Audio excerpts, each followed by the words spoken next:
Good morning and welcome back to another episode of Around the Indoor Football World, where of course we talk about all the major indoor football leagues, whether that's the IFL, the AF1, the NAL, the TAL, and lately the AAL as well. So if you're a big indoor football fan like us, stick around. We've got a lot to talk about today. We'll be talking about subjects from basically all of those leagues we just discussed. But stick around. We've got lots and lots to talk about. We'll hit the intro video and then we'll get right into the topics for today.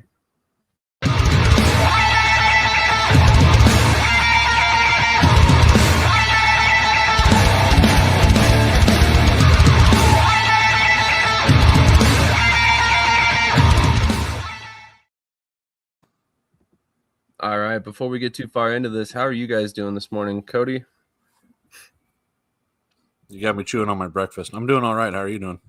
Doing great. Thanks for coming. Appreciate you being here as usual. Krish, how are you doing this morning, man?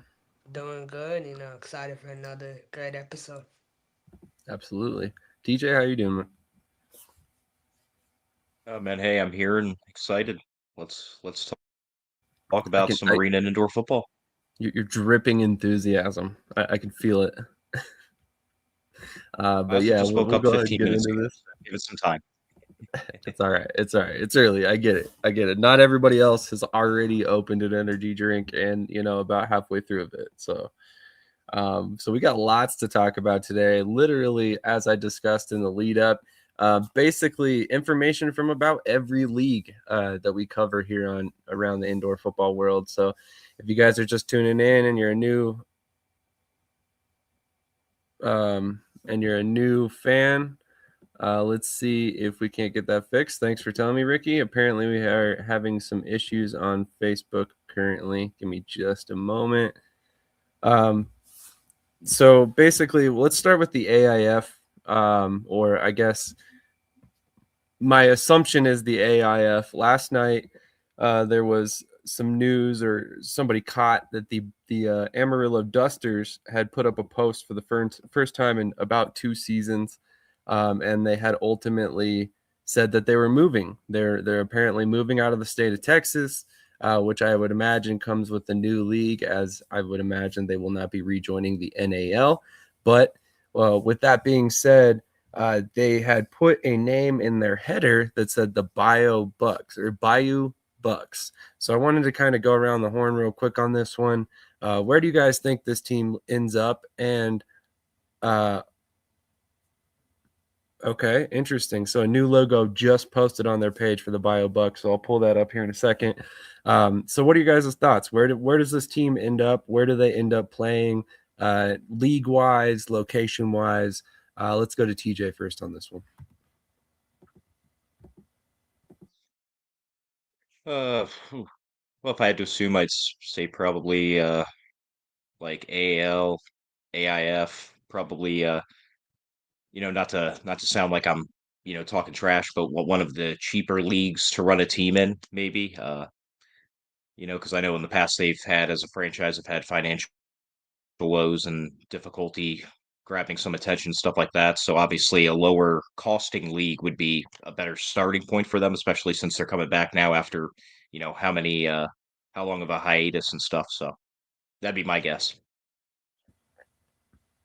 According to we got a ton of comments already, but Ricky Bird's not sure why, but your video isn't coming up on Facebook Live. That's what I was referring to earlier.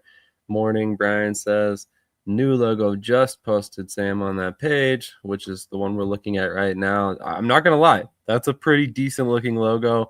It would imagine that's AI generated, but it looks good. Looks very similar to the Bucks. AI has to catch up to the arena field line numbers. True. And camo and orange are the colors. Brian also said it is Louisiana. Gotta love the AI field. So yeah, lots of love for that AI. As always, we're not big fans of the use of AI and anything. But other than that, like, what are your guys' overall thoughts? The name, where do they end up? League they play in, and thoughts on the logo now that we have this up. TJ, you got to express your thoughts on the other stuff. What do you think about the logo? Oh, I think it looks cool. If that actually is the field with camo imprinted into it, that would be even cooler. I mean, you can't go wrong with the logo. I loved it. I've always loved the just the overall Bucks logo, I guess we can call it at this point. But yeah, it looks cool, looks awesome. Let's see if it actually comes to fruition. That would be my thought. Absolutely. A couple comments real quick. The Bayou Bucks is the name of an old NIFL team from the early 2000s, which I actually personally think that's a nod to them potentially joining the AIF, as the AIF has brought back multiple team names from the past. But Cody, what are your thoughts on the Bayou Bucks? Oh yeah, Louisiana State's outlined by the deer. My thoughts on it are pay someone to create your logos. I mean, we've seen so many great logos from the TAL and from other leagues and things like that. We just did it last week with the Memphis Hound Dogs. So pay people to do that, please. I mean, as a graphic designer myself, just there's people out there that will do it, even do it for cheap. So, I mean, like, it's as simple as that. As for the logo itself, if you take away the AI elements and stuff, it's a nice logo. I mean, it's doing exactly what it's supposed to do. It's showing you what the mascot's supposed to be. The state outline's pretty nice. But uh, as for the league and everything that they're going to go to, like you mentioned, the AIF and stuff like that, and I'll echo what TJ said, going probably down to one of the lower leagues when it comes to that to try and skate by, do whatever they can. Camo field's probably going to cost you a pretty penny when it comes to, making that. I mean, we'll see when all the news comes out. I don't have a lot of high hopes from Amarillo, getting kind of muscled out where the Warbirds are now, and then now they're trying to find a new place, which it looks like they've already found a place, but at the same time, like, you kind of just sit there and go, okay, well, they're already leaving town, so how long until they leave town again? Fair point. They've had a pretty chaotic history over the past couple seasons, as we all know, which is why they were not playing games in 2025 before this announcement came out of left field the other day. But hey, apparently this is the time where all the teams want to be somewhat relevant, even if they haven't played in a couple seasons. So it's kind of crazy to see this. But Krish, what are your thoughts? Yeah, I was surprised when I saw the post. The Amarillo Dusters account was controlled by Jordan Lott, former team president for them. He's in jail now, so they must have been able to get the login somehow. But I think it's really interesting. I mean, the AIF, it's too hard to keep up with for me. I mean, the new teams coming in 3 months before kickoff. We got coaches leaving. We got this Odessa Driller team. Like, it just I, I can't keep up. I hope it works out for them, but I think Cody hit it on the nail. Like, if your logo is the first impression of your franchise, right? So if you're paying for AI for that, like, you're already starting off on the wrong foot, in my opinion. So yeah. All right. Once again, not fans of the AI logo work, which, if you're a prospective team owner and you happen to be watching this show, my first piece of advice for you would be to pay a graphic designer. That $100 or $200 or whatever you end up paying them for that logo is worth the positive public image in the arena football space, because trust me, from experience, a lot of these fans do not like the AI touches that have been put in some of these leagues. So just a little piece of advice for any prospective team owners that might be watching, because that is definitely something that I feel is fairly easily correctable, especially if you know that that's something that the community is not a fan of. But the next piece of information that I wanted to talk about was Amani Peoples jumps from the AF1. I believe he was with the Oregon Lightning last season, Krish, right? Jumps over to the Ozark Lunkers. So the Lunkers get a pretty solid pass rusher. Honestly, I think People's skill set and his game really translate to the TAL well. I think he's going to be a really solid player for the Lunkers, and probably get some interest back up at another league after that. But what are your thoughts, Krish?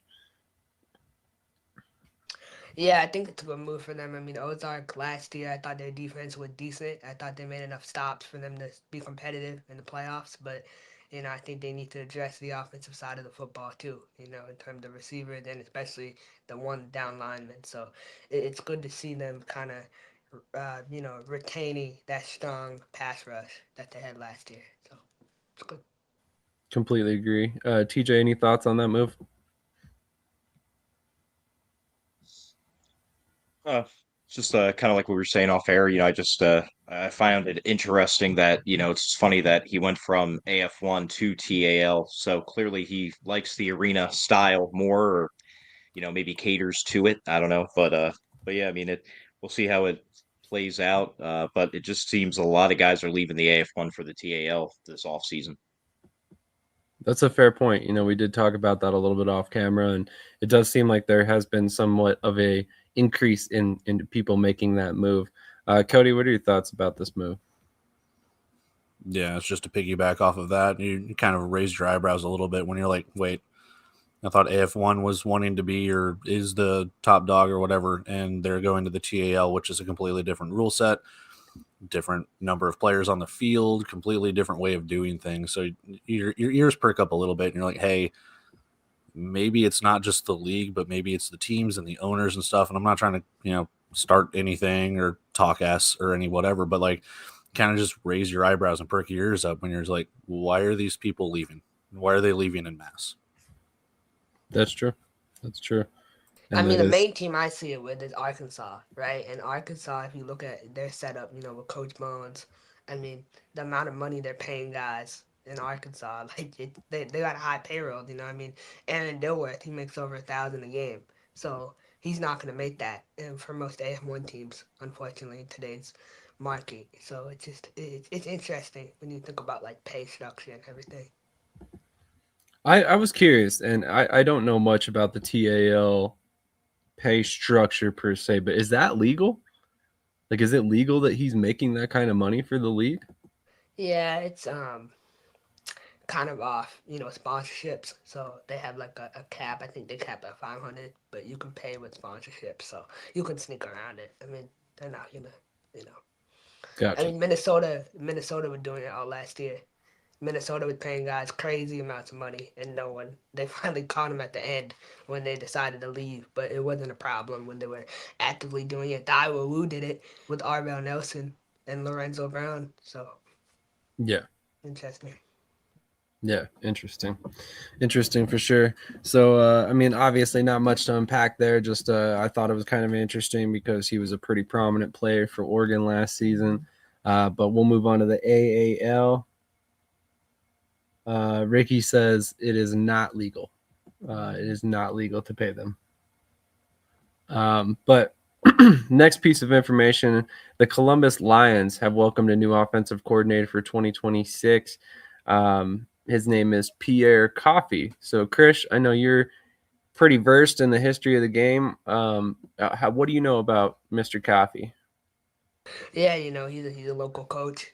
He coached at Carver, I believe, down there. He won a state championship, so it's a big move for them. They compete in I believe the 3A in Georgia, so it's one of the toughest divisions to compete in high school football. So it's really good to see Columbus make a change at the offense coordinator position and get a new identity in there. I felt like sometimes their offense was a little, stagnant last year. And so I think they needed a new identity, new blood. I'm happy. I love when, a team can go out and get someone local, especially him. He's won a high school state championship. So, I mean, I think he's going to do great, honestly. That's exactly what I was going to say. Class 2A, it says state champion head coach, and he's kind of got an offensive background. He's also a principal in the area, which I'm guessing, just based on the way they've been building, there's going to be some pretty tight ties to the school district there for the Columbus Lions. Cody, TJ, any thoughts on that move for the Lions? I mean, I can maybe throw it over to TJ with his kind of expertise in coaching, but it's one of the big questions I always have whenever we interview coaches or things like that is where do you get your start? You don't just throw yourself into the indoor and arena game outside of high school or college. So you got to start somewhere to start building your resume in the indoor and arena game. And if this is what it is for him, then it's a good way to get your foot in the door. Absolutely. And it wouldn't shock me if that's the case. Damian Daniels and Roger Beck, and I'm forgetting his name at the moment. I apologize, but a couple of the other coaches, general manager, right? Corey Black. And then also one of the players, I believe, is a coach out there in the high school level. So I believe Drill Green from Western. There you go. Thank you, Drill Green. That's who I was thinking of. So there's really tight ties to the high school coaching level. So it wouldn't surprise me if this is his first forte in indoor football, but I honestly did not reach out to Roger to ask that question beforehand. So if you happen to be watching, Roger, if you could give us a little bit more background on that, see if, kind of let us know if he has any sort of indoor football experience, that would be awesome. The other piece of information is that the Lions also signed wide receiver Jakias Creedle. Does anybody know anything about Jakias Creedle? Yeah, he started his career at UCF down in Orlando, played there for a little bit, transferred to Georgia Southern. He averaged 13.3 yards per catch, and I think just having a consistent young guy who can stretch the field, he's going to learn from one of the best deep threat receivers, I believe, who played in the NAL last year, and Jamon Fortson, and who've been so consistent. So it's a great pickup for them. Krish dropping the knowledge as always. Any thoughts on? I think it also shows a testament to like the AL2 AAL kind of mindset too, because he didn't get a lot of looks in college, but collectively he showed flashes. So now he's getting that opportunity in this league, and maybe he can parlay it into moving up. Who knows, into one of the core three or in one of the outdoor leagues. So again, I think it's just a testament to the AAL not just saying what their brand is, but also sticking to it. Yeah, and that's actually one thing I wanted to ask you guys about. So obviously we have the AAL, who pay wise is probably a step behind some of the other leagues, just slightly. But when you think about that and them starting in April, do you think that there's any players that might, get signed by an AAL team and then garner recognition from another team in the IFL, AF1, NAL, and get poached before their season begins because they start later? Chris, what are your thoughts on that? I mean, I think it could happen, but with Columbus, for example, right? A guy who's been getting interest over the years, and DeAndre Brown, the pass rusher, really, really good, played in had an NFL opportunity there with the Philadelphia Eagles. I think the biggest thing for him, like, he lives in Columbus. So I think, and at this point, he's what, 34, 33? So he's older. He's a veteran, right? So I think as these guys get older, that interest kind of goes down, in my opinion. But the younger guys, for sure, definitely. Not maybe IFL, but NAL and, other leagues, for sure. Any thoughts on that, TJ? Yeah, I mean, I agree with Krish on that. Fair point. Cody, any thoughts? I mean, people get poached from other leagues all the time, whether it's going from one league to another and back and forth, depending on how the season goes. Guys just want to make their money. So, I mean, that doesn't necessarily bother me whatsoever. Gotcha. That's fair. All right. Well, one thing that I did not bring up when we were discussing the AIF, and I apologize about this, I should have. We had a game last night. So the West Michigan Ironmen played the Austin Falcons, correct? And it was, from what I saw, quite the blowout. And until I think I saw up until 4 minutes left in the third quarter.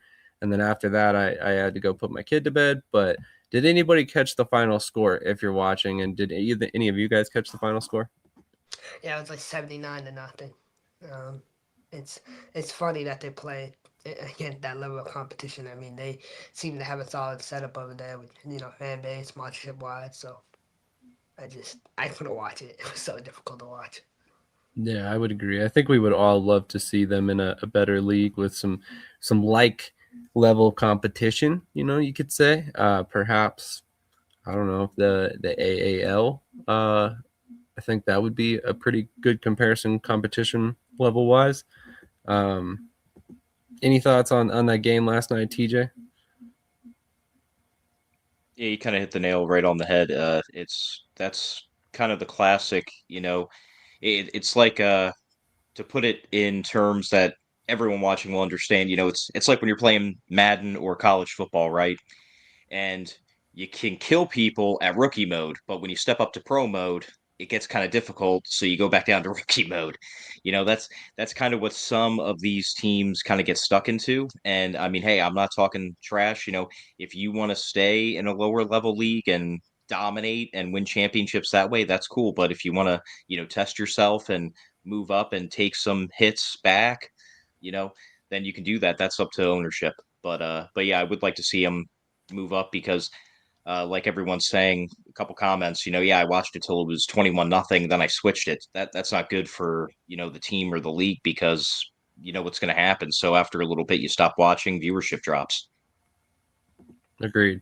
Agreed. Which viewership was, I think only around the 200 level last night, which to be expected. It's a very early game. I don't think a lot of fans are in that mode yet. On top of the fact that it was a veritable preseason game essentially. So, Cody, any thoughts on that game? Did you watch it at all last night? I didn't, and it's crazy to think. I think Krish mentioned it, or maybe you did, about teams moving up leagues. You got to remember that at one point in time, the West Michigan Ironmen were like applying to be in the IFL and Yep. CIF and all of that stuff too. It wasn't that long ago, about less than a decade ago. So yeah, to kind of go off that, it's crazy. It's crazy to think like what could have been. Like if they joined the IFL, would they just be another doormat and then just like folded, or would they actually like you see what they're doing right now? Could they have been serviceable? Could they have been something we don't know? And whether or not ownership or they've applied or I don't know this behind the scenes stuff, but it's like, man, you kind of just think what could have been had West Michigan just joined, or if they were allowed to join or they were let in or stuff. So it's crazy to think what could be. Yeah, and if I remember correctly, I believe they were like a part of the CIF, tried to apply for the IFL, and then the CIF blocked it. If somebody's watching, they can correct me on that. So what happened is around that time, it was when Wichita Falls and Sioux Falls wanted to go from the IFL to the CIF, and then it was pretty much going to be a trade, I believe. I can't remember the other team. It was West Michigan and I think Bloomington. Mm-hmm. I go to the IFL, and then the IFL sued Sioux Falls and Wichita Falls. I could be getting this stuff completely wrong, but there was some sort of injunction. Sioux Falls and Wichita Falls ended up staying in the IFL, and then, yeah, what could have been. Talk about a shakeup. That would have been interesting to see. So final score was apparently 81-0, and it was a local semi-pro team, which I thought it was Austin. I apologize. The Bloomington Edge was the other team that Cody was referring to a couple minutes ago, says Ricky, and I would imagine he would know because I have a pretty good feeling that he was a part of that whole situation, and that was not all that long ago. So any other thoughts on any AIF, TAL, or AAL topics that we did not bring up? Any guesses for who Monroe announces who or where they'll play, I believe on Friday. Any guesses on who the head coach might be for them? That's a good drone. question. Go get Coach O. You need that local flavor. He has no idea about the arena game, but you get some fanfare. Coach O, yeah. There you go. Go Tigers. I have no idea, honestly. That's a good question. With Doug Parrish being there as the GM, I'm not sure how much power they have in the hiring, but I don't know his ties in particular to like indoor coaches. Would not shock me to see him pull down maybe he has close ties with like a UFL coach that's looking for a head coaching opportunity or something like that, and maybe we get somebody like that. But it'll be interesting to see who he ends up bringing in. I think I haven't said this yet, but so after the show today, stick around because we have a pre-recorded interview with Matthew K. Word. Don't get his last name wrong. Matthew K. Word, the GM of the Nebraska Siege, and I think he kind of tips us off to who the head coach is going to be of the Siege in that interview. So stay tuned for that. But I don't have a lot of hunches on Monroe as of yet. Who do you think, Krish? It's hard. I mean, who wants to do it? At this late. I mean, let's be honest. We're in January, right? You have until May to build a roster and get everything ready. It's a limited time. So, I'm not really sure. I mean, James Shiver is all of the name. He seems to really want to get back into indoor coaching. He's local, right? Chris Hempel is another name. We've had him on the show. I'm sure he wants to get another head coaching opportunity. So guys like that, not a big name and someone they can get for cheap too. The money is not really good, and for head coaches in the TAL. So Sure. Any thoughts, Cody? Any thoughts outside of actually Coach O?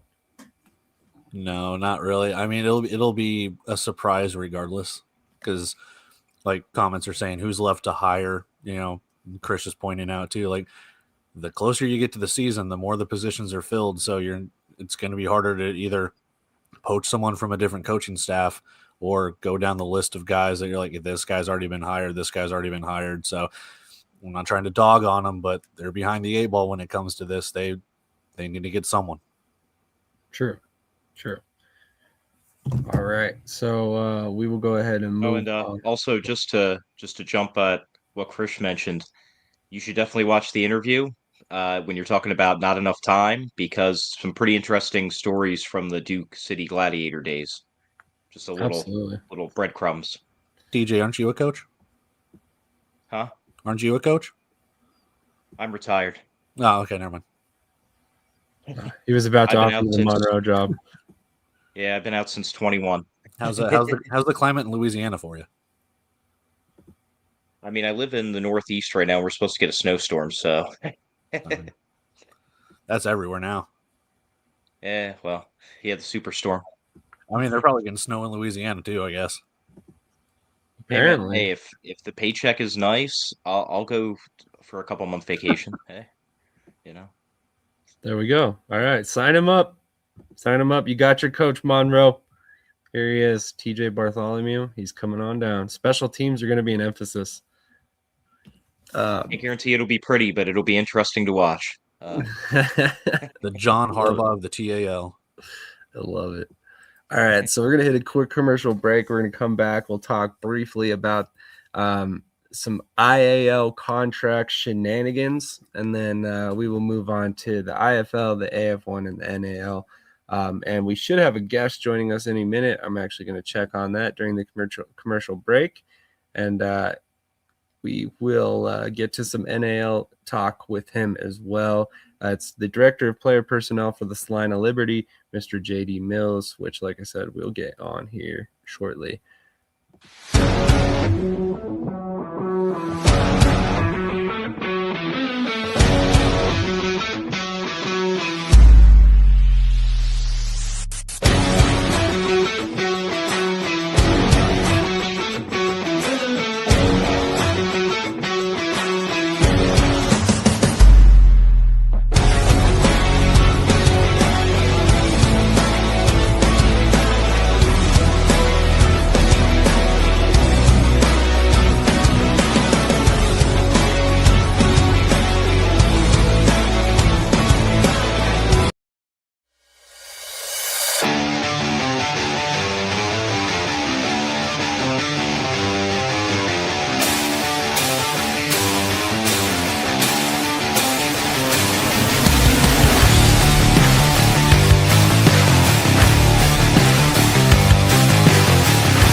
times a week?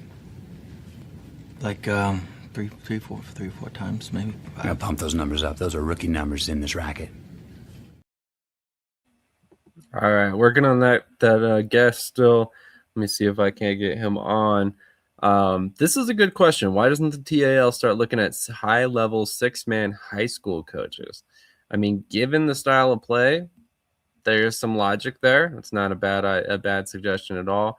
Also, Ricky, if you're watching, I apologize for cutting off your commercial, sir. That was an accident. I will definitely play it next commercial break once again.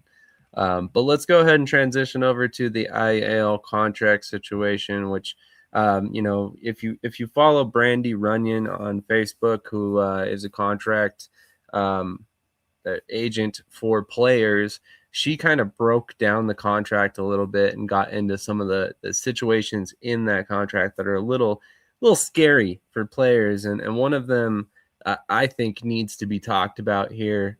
We have a little bit of an audience, so let's go ahead and utilize that to educate some players that may be looking at these contracts and not, kind of glossing over the fact that there is a clause in there that basically denies them health coverage for the league. So I don't want to spend a ton of time on this, but I mean, what do you guys think of immediately when you hear something like that about a new league coming out?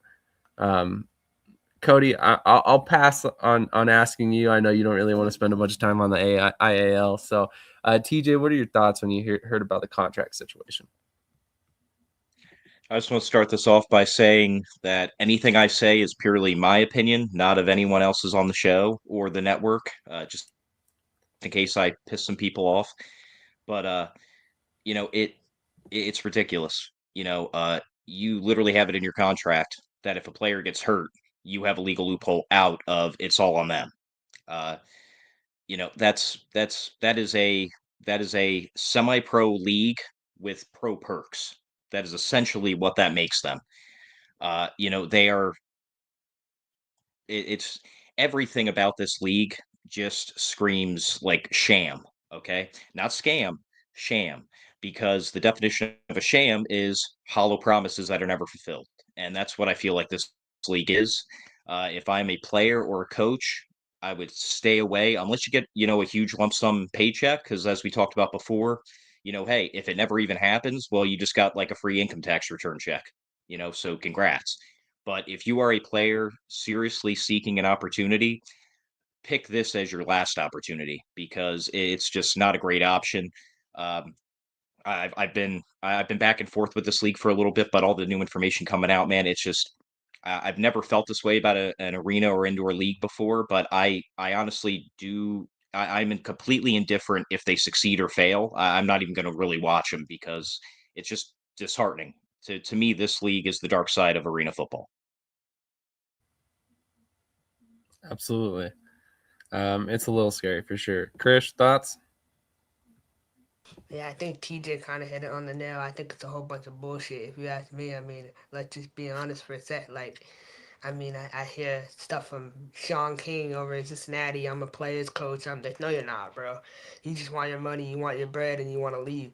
I would think after being stranded with no food or water in Rapid City, you would have learned your lesson. But it seems he hasn't learned a lesson, so he just wants the money.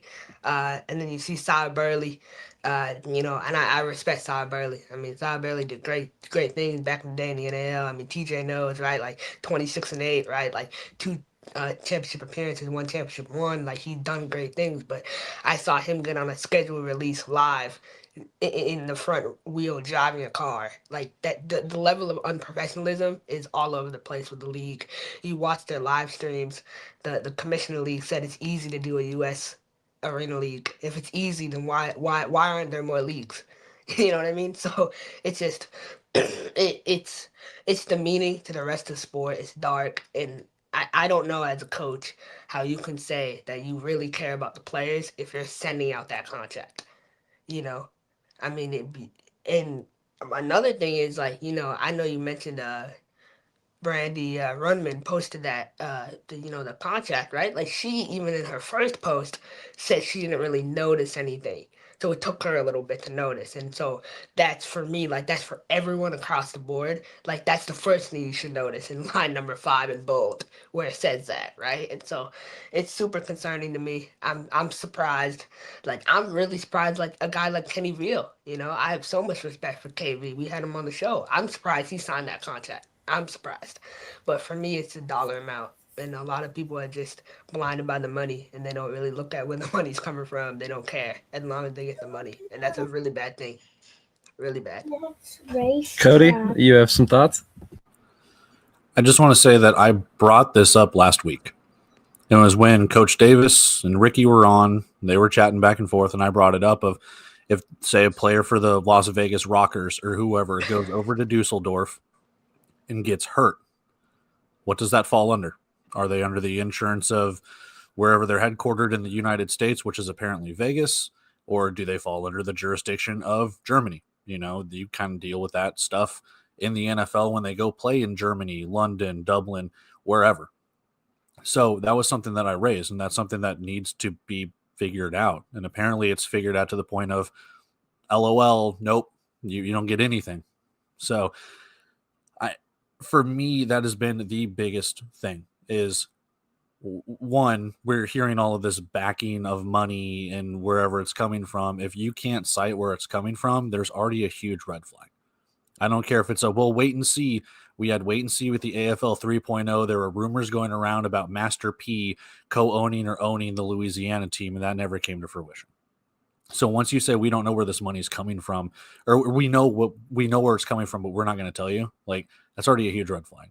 And then you deal with the workers' comp stuff. Ricky talked about it last week as well. Workers' comp is, as he puts in the comment that you'll show here in a minute, it's federal law. You have to pay players, your employees, when they get hurt, if they are hurt on company time, man. Like you have to pay them. It's a federal law.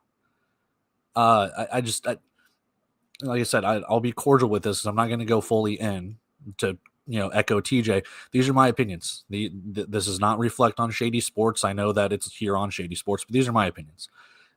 I've said it last week. This is a fly-by-night league. If they make a kickoff, it'll be a couple of games max until they run out of money. If that, it'll be an AFL 3.0 thing. So if they don't like me saying that, I'm sorry to ruin your dreams and your hopes, but to Krish's credit, if it's easy to run a U.S. league, why didn't you start with the U.S. and then try and expand out to Europe? Or vice versa. Exactly. Yeah. So, I mean, it's and they talk about they act like they know Europe. I mean, Mook Zimmerman probably doesn't even know where Europe is on the map. So, I don't even know that. Like, it's crazy. I don't want to spend a ton of time on this, right? But there was one thing that stuck out to me in their last live stream, and honestly, I catch these mostly to try and see if they can convince me if there's a reason to believe in this league. And the commissioner of the league, who was deemed the commissioner by the owner, Tom Mitchell, or the guy who's running the league, Tom Mitchell, he told me, or he said in the live that he had not considered the height of the scoreboards when picking arenas. And I'm like, wait, what? Like, how as an arena football league do you not consider that when that's a known problem that's been experienced by every arena league that exists at this point? So it just struck me as odd. And then there were some other things in the press conferences. Mook Zimmerman not knowing the roster sizes, not knowing if you needed rebound nets or not, stuff like that. But, we're already getting way off into the weeds, much like these comments. So Eagles sucks. My 49ers kicked the Eagles' ass. You know what? All right, this year they did. Congratulations. Take your victory lap. Enjoy your next round exit. How'd they do against the Seahawks again? Little Wayne was the potential owner of Louisiana. Look at Myles Garrett. He chose the money over winning. And all right, apparently we're talking NFL.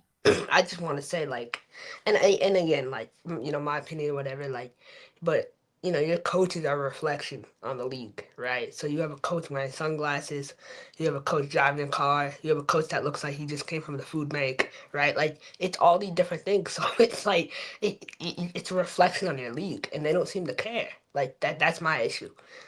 Show some level of respect and care toward professionalism and what it stands for.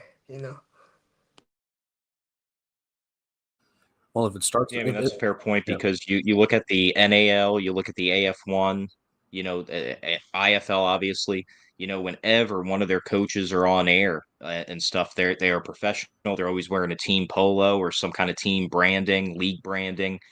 It's like Chris said, it's a thought process. It's all about perception, and you have to hit that on the head, or else like this, you're going to be questioned about it. Yeah, can you imagine if Coach Negron came on a show with ripped jeans, like a shirt that doesn't even fit, like all that stuff, like how bad of a look that would be, right? We would all be talking about it. So these coaches should be held to the same standard, in my opinion, and they're not. Yeah, you don't need to be suit and tie with everything, but be presentable. Like Yeah, know that absolutely. you're going on camera. Like, yeah, don't wear tattered clothes, but at the same time, you don't have to look your Sunday best. You can wear your Shady Sports Network shirt to every press conference. There you go. Just saying, Plug it right team in. branded. So like yeah, Nighthawks hoodie my boy sent me. It's exactly. So, So I it's mean, If we're going, you gotta go with the brigade. literally every like week arcade. Yeah. when we're on the show, we all have something related to arena football or Shady Sports Absolutely. on. So Professionalism. just saying, it's not difficult. It's not difficult. But on that note, we're gonna hit a quick commercial break. We'll come back with JD Mills, the director of player personnel for the Salina Liberty. Hopefully, I got that title correct. He can correct me here in a moment if it is not.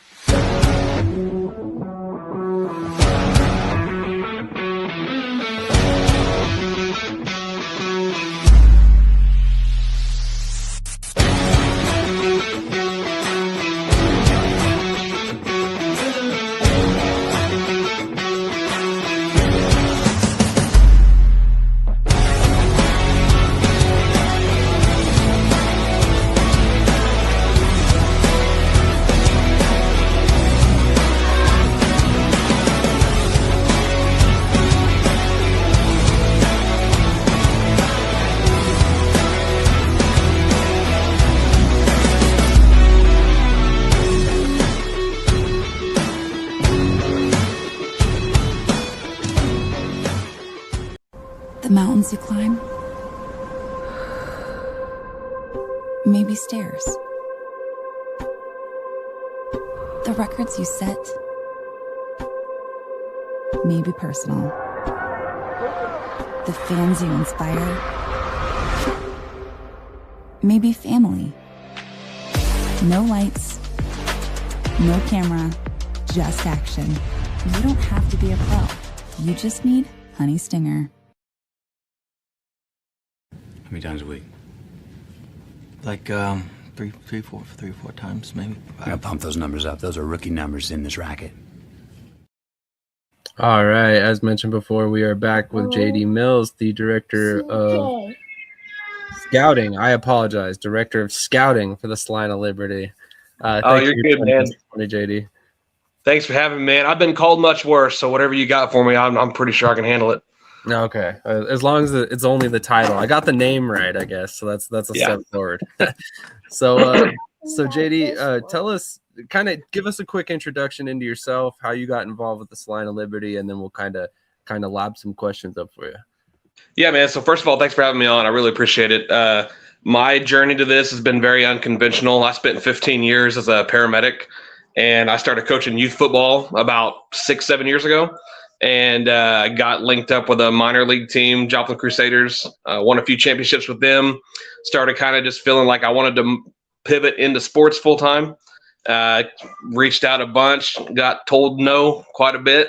And then Coach O'Neill, bless his heart, he decided to take a chance on me. And we talked scouting for an hour, 2 hours or so. And he's like, well, let's do it. Let's make something happen. So since then, man, it's been a whirlwind. I feel like I do football 1,000 hours a week. My phone's always blowing up. My wife's always like, football again? I'm like, yes, football again. And so now I'm here with you fine people as it snows outside and it's like -4 here. So There you go. As you say that, you have a football movie on in the background. I love it. Yeah, a Football all the little time. tribute to Coach Beam over at Laney. I was like, I got to throw that up there for this episode. Love that. I love that. Awesome. Well, first of all, as I said before, thank you so much for joining us this morning. I'm excited to hear more about how you got into this and like how your transition has been. I was aware that you had been with Joplin. Tell me a little bit about that experience before we get into your time with Salina so far. Man, I'll tell you, it was crazy. There's a guy that was the D coordinator at the time, Cleavon Williams. He was at Oklahoma State, and for like 3 or 4 years. And so we were coaching youth ball against each other in Joplin. And I actually got into youth coaching because I didn't have enough on my plate. And I told my wife, we have 3 kids. I'm like, I'm bored. I want to go coach youth football. She's like, you don't have the time. So then I went and coached youth football. And I started talking to Clee one day after practice, and we were just talking scheme and just different philosophies. And he goes, man, you should come coach semi-pro ball. I said, bro, I didn't play college. I didn't play past, high school, and I wasn't that good in high school. He goes, just come out and try it. So I had a working interview with Sam Sturgis that was about 4 hours long, and I wound up getting the D-line coaching job. And then after, a year or so, I moved into the D coordinator position. And then now I still currently work as the general manager for them, helping them with scouting and stuff.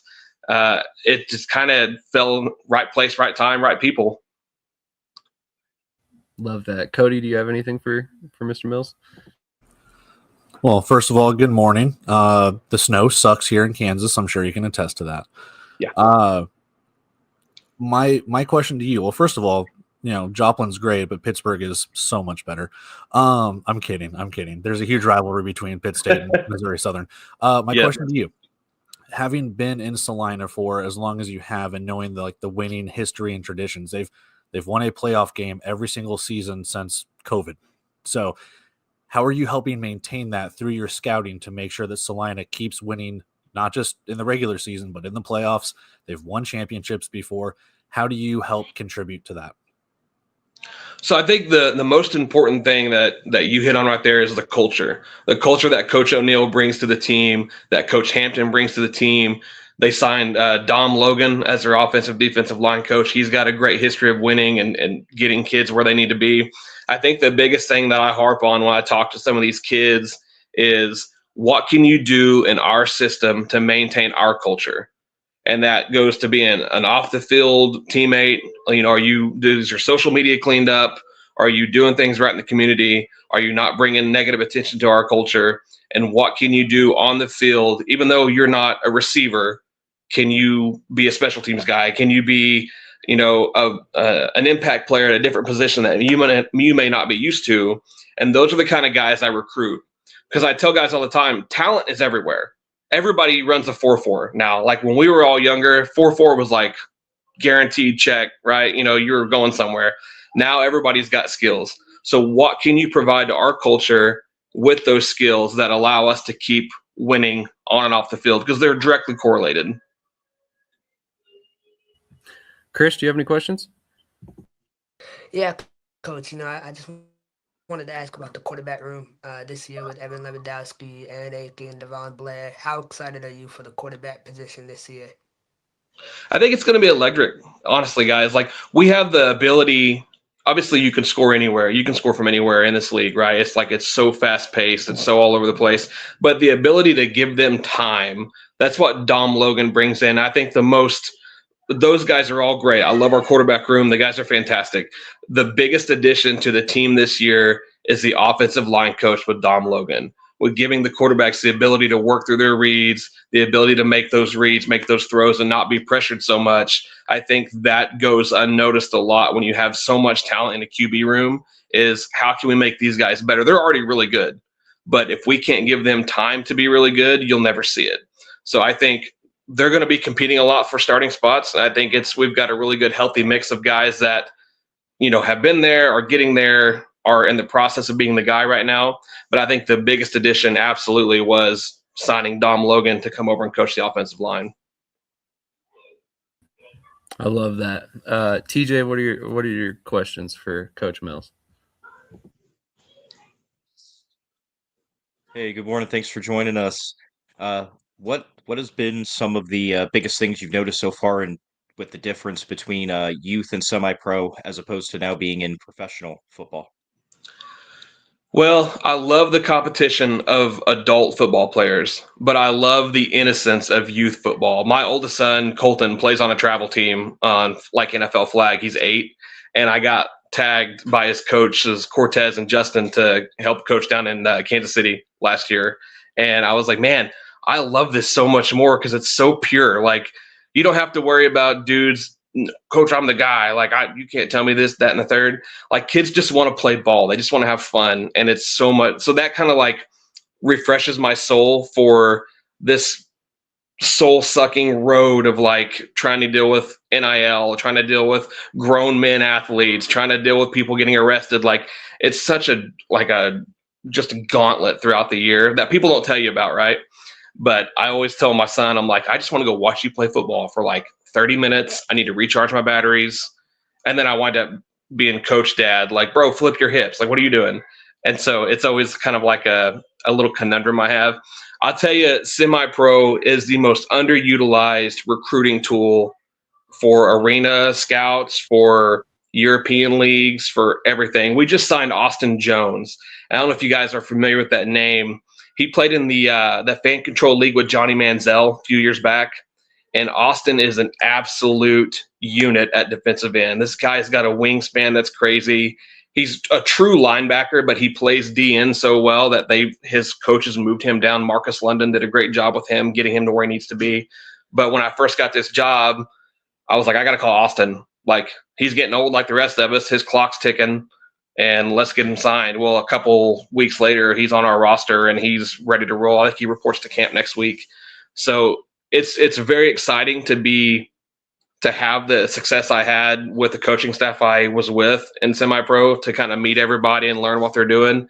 And that directly correlates to our success in arena, having that pool to pull from, because those guys are in shape. Like, they're playing in the spring too. So if they're playing for the Bears, the Gators, the Panthers up in Kansas City for us, those guys are going to be in shape. So it's really like a farm league. We can just pick and pull and play, and it helps us out a lot. Absolutely. So I have to ask, I mean, obviously this is not a direct relation to the NAL, but I mean, do you keep an eye on leagues like the AAL2 and stuff like that for players as well? I do. I get a lot of texts, a lot of phone calls from Tyrone Washington, from Philip Harding, and they're always kind of keeping me in the loop of what's going on. Just when I kind of think I have all my ducks in a row, I find out there's a whole separate subsection of ducks that I know nothing about. So everybody's kind of funneling that into me, and that's really good. It's a really good thing to have, because you don't know what you don't know. And Philip sent me film on a kid last week, and I said, how did I not know about this guy? And I text Coach O'Neill. I was like, do I suck at this? Like, did I just not know? Like, what's going on? He goes, you don't know what you don't know. Like, there's so many arena football players throughout so many leagues, and they're just kind of out into the ether. So it's been really nice to have those resources that have been around for a while, and getting to do stuff like this obviously gets the word out as well. But it's a huge networking game, man. That's the most fun of it. 100% it is. Out of curiosity, have you heard of the free agent portal yet? I've heard of it. I haven't really done too much with it. Highly recommend you check it out. I think it's going to be a great asset for coaches over the next couple of years. Completely free for coaches to sign up. Sorry, this is my shameless plug for them, because I think that what they're doing is awesome. But like, there's not to your credit, there's no database for like American football players. There's one for European football players, or players that are interested in Europe, but there's not one for arena football players or players that are looking to play in US. So this is kind of filling that void, in my opinion. So I'm excited to see it. But obviously I wanted to ask, I mean, when you look at your roster so far for Salina, which players do you hang your hat on? Like, I don't want to necessarily have you single out any guys that you're directly responsible for signing, but like, who do you look at and you're like, that guy's going to be a star, and he's somebody I brought into the team? Well, obviously Austin's he's solid. Like, he's going to be just fine. I think, a lot of this goes to, I directly scout several people, and then Coach Logan scouts several people, Coach Hampton, Coach O'Neill. Like, it's kind of a collective effort. And I think one of the guys I'm most excited about, I honestly had nothing to do with him other than texting Dom and saying good job, because I think he's the one that scouted him, or maybe it's Coach O'Neill, is Duke Williams. He played at Auburn, and I think he spent some time with the Bills. And, I know NFL success doesn't always correlate to arena, but he kind of feels like one of those guys that could correlate well to arena ball. He's a smaller guy. Small. He's 6 foot, 230. He's a good addition to what we're trying to do to get the ball moved downfield and try to get those opportunities for other guys to make big plays. He's going to be really good. And I got another guy here. Let me see what his name is. Kenny Starks, 230, 6'2" linebacker from ULM. I think he's going to be a great addition too. There's going to be several guys that you'll see come in here this year that have proven themselves in college and that are really going to be those key pieces to get these other big name guys the ball, get these big name guys their roses too. But I'm excited about those two guys in particular. I'm excited about the guys we're signing to the offensive and defensive line. I'm a big guy by heart and by stature. So I love offensive defensive line play.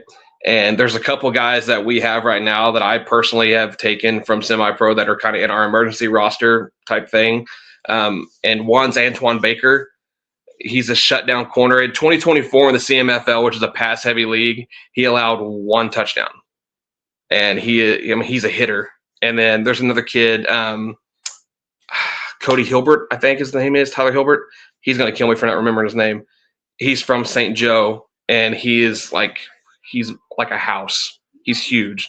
And he lives in an RV and has a family, and he's like, Coach, I'll go wherever. And so those guys I'm excited for, to get them an opportunity here at this level. And there's tons of others like this. I wish I could share this with you. This database I have of like emergency roster guys, it's just talent after talent after talent from semi-pro. Love it. Love it. Cody, you have any more questions? Yeah. So going from Arena Football 1 back to the NAL, what's the transition knowing that you're going to have shorter bus trips, more localized rivalries compared to what you had the season before, going all the way to Washington and Oregon and New York, things along those lines where the travel is going to be much smaller, more buses, obviously, shorter bus trips, I guess.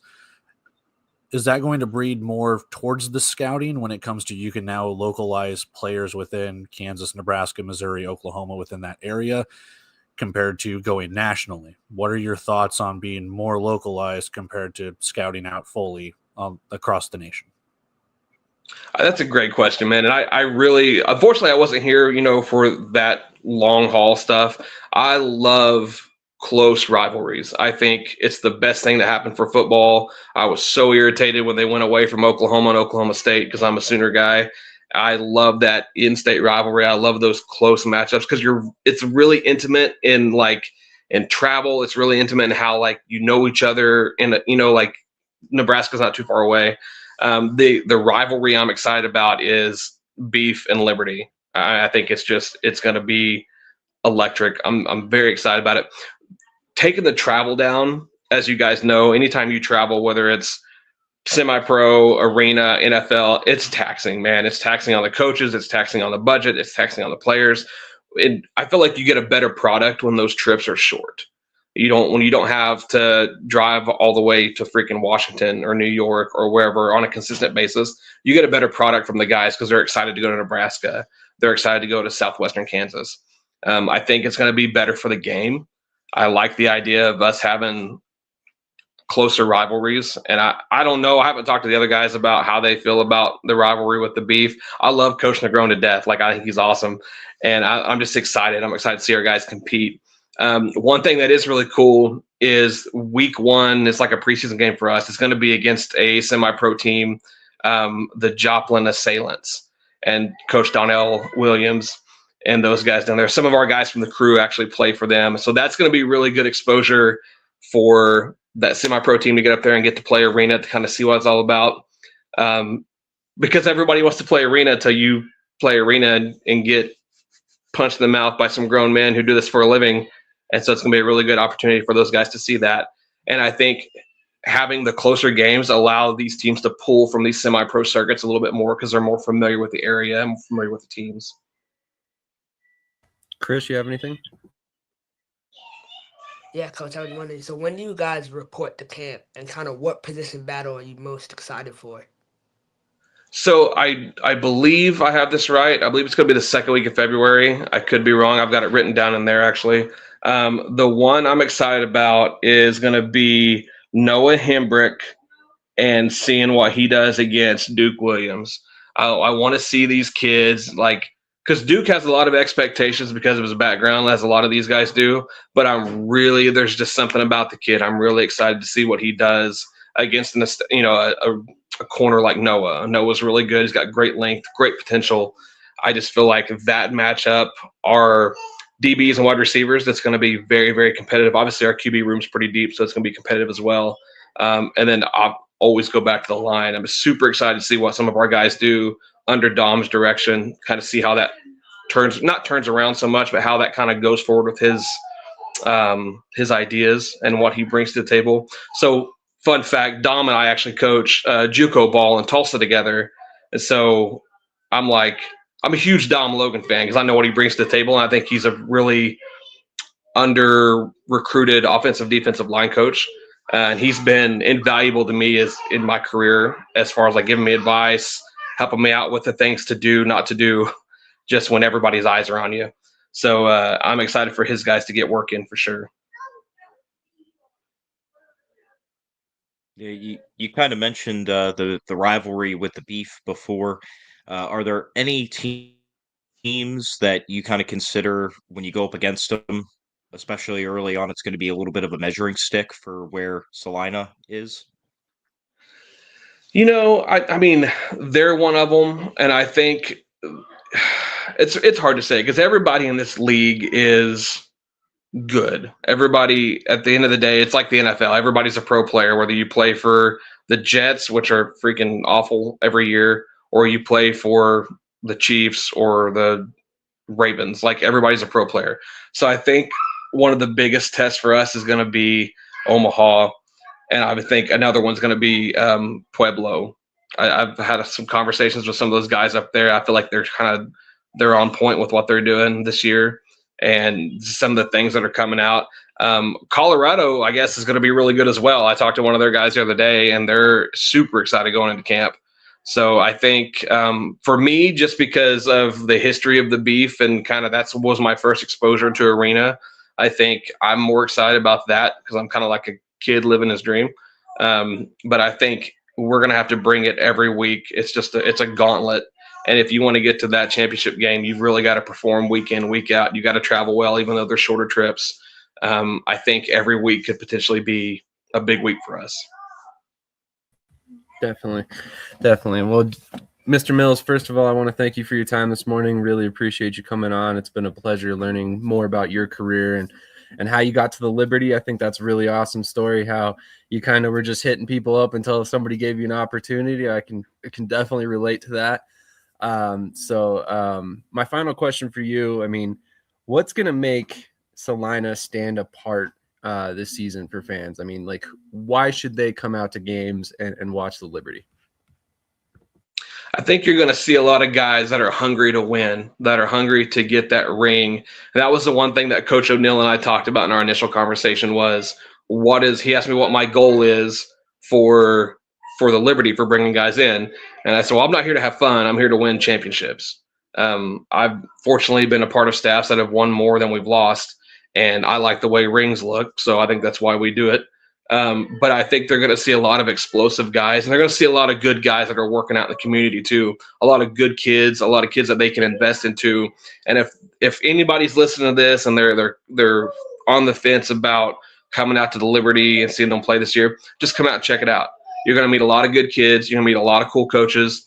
And I think the fan base from the Liberty is going to just grow exponentially with the way that this season goes, with the kids we brought in, and with the way that we're going to conduct ourselves on and off the field. And I think it's a product they can be proud of.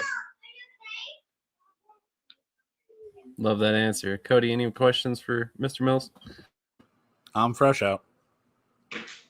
TJ? Uh, no, I'm out too. I just want to say, man, good luck this season, and thank you so much for coming on. It was great hearing your background. I appreciate you guys very much. Thanks for having me. Absolutely. In that case, do you have any final words for fans or anybody you want to shout out at home? Just to my wife, keeping it locked down. I don't know if you can hear all the kids trying to kill each other for snow day in here, but I got 3 boys and they're going nuts. So I appreciate you guys having the time to have me on. Obviously, as a new guy to this, this always helps me with exposure as well, and it helps the team and kind of grows our fan base a little bit. And that's all I got, man. Go Liberty. One last question before you get out of here. If a player wants to come play for the Liberty, how do they get a hold of you? Man, so the best thing they can do is go on our website, send an email. They can shoot me a text directly. I'm all over Facebook and TikTok and all this stuff that I've never been a part of. They can shoot the link and email. They can shoot me a text. That email goes to me, to our media director, Miss Katie Junk, and goes to our head coach, O'Neill. And then somebody will get back with you, usually me. Give me a couple days because things are kind of crazy, but I've got about a 2 to 3 day lead time. So. Yeah, absolutely. Well, on that note, thank you so much for joining us. Have a great rest of your day, sir. Thanks, man. You too. Appreciate it. Absolutely.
All right, we're back. So once again, thank you to JD Mills of the Salina Liberty for joining us this morning. It was interesting to hear his path and how he got to where he's at today.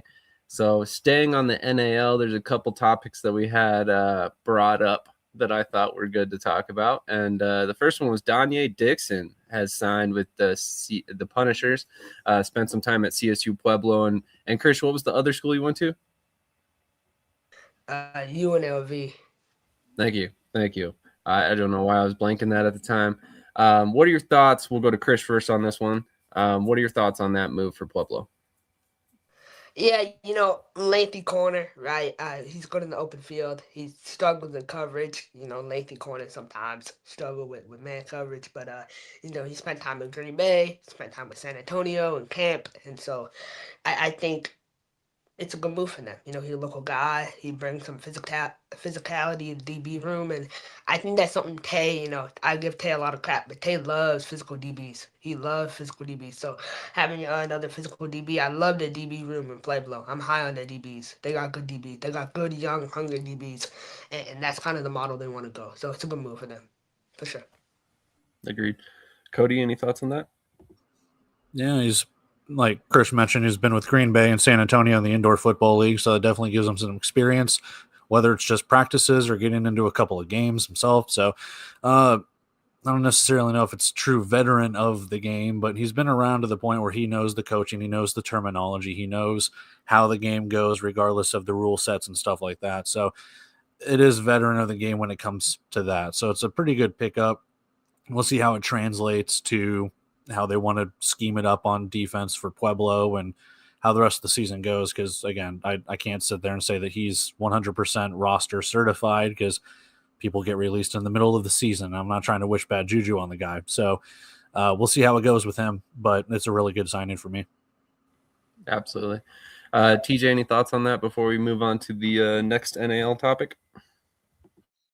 Oh yeah, just to piggyback off of what they said, he brings some experience, already knows the game a little bit, and he's a local product. So it seems like a win-win. Good luck to him, and hopefully he can stick on and make a name for himself.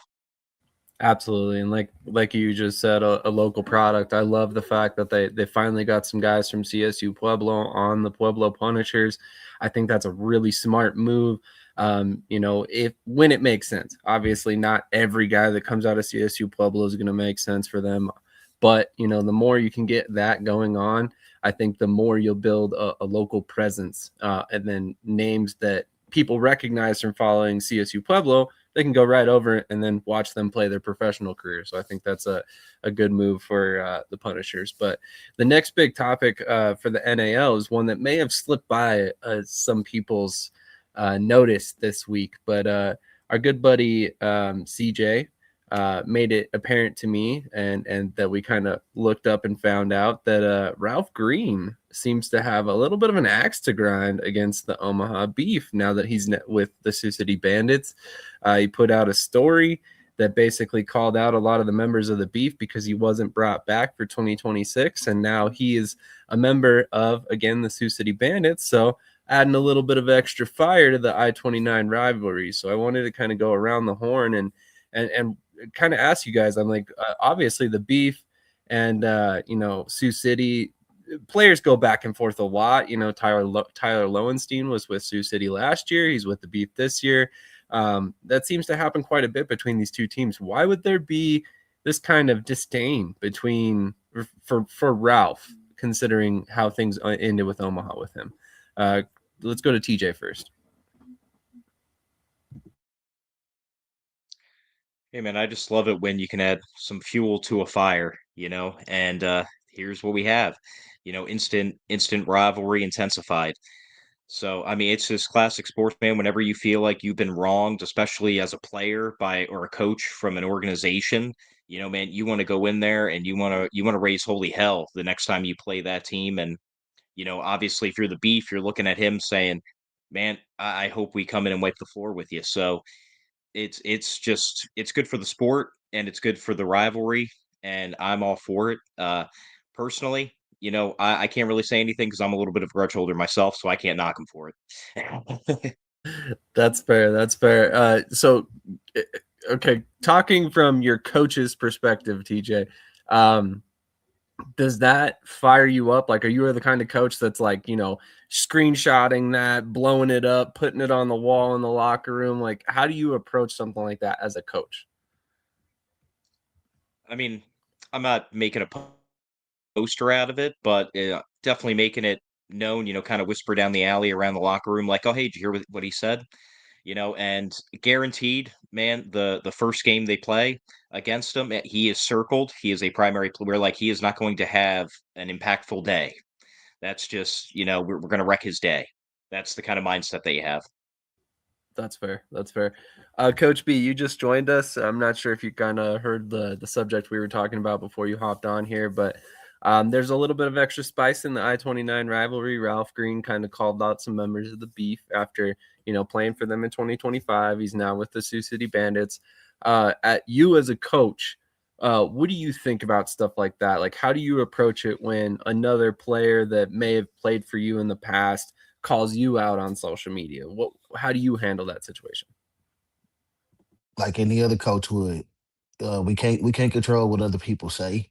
Um, I can't control if I just like I got players who's mad at me that I cut before.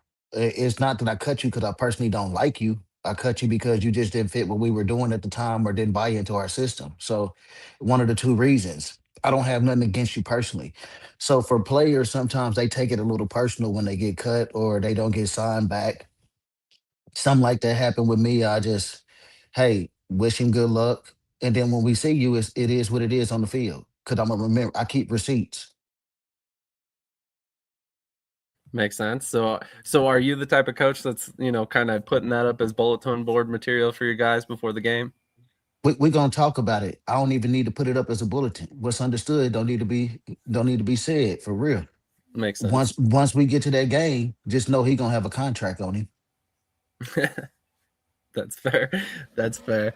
Krish, what are your thoughts on these comments by Ralph?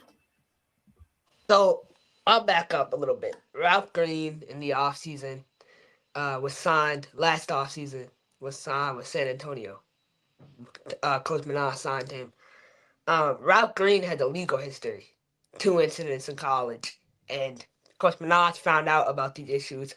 He kind of skipped the background check part and found out about these issues before training camp. He released Ralph Green. Ralph Green was a free agent. I remember seeing Ralph Green sign with Omaha ahead of the championship push, and I was shocked. I hit up Coach Negron. I was like, wow, like I didn't expect him to sign a player.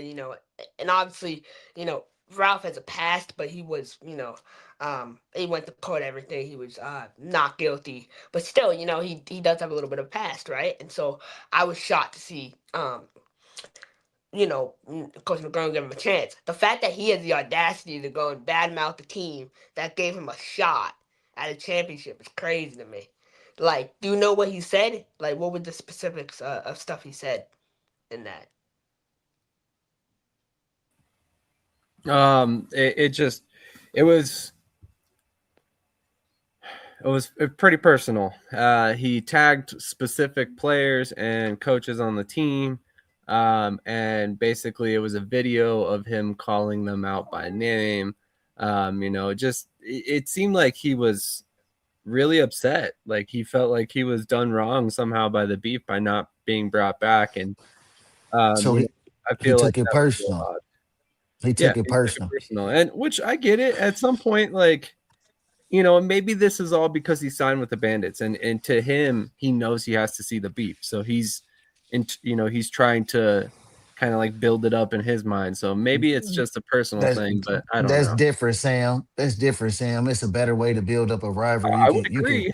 I would agree that this is not politely how I talk would stuff. approach things, but He sounded more like a bitter baby mama who's mad that he didn't get brung back, and he's throwing back shots at everybody. But what he doing? You got to realize some of these guys was your teammates, and other coaches and other players and other leagues look at this too. So you're not only hindering yourself from a PR standpoint, you untouchable now for some other teams. So you got to look at that stuff when you do that. You got to be marketable as a player, even when you're cut. absolutely, absolutely. Cody, any thoughts on this situation? The Omaha Beef are everyone's Super Bowl, baby. No, I'm just kidding.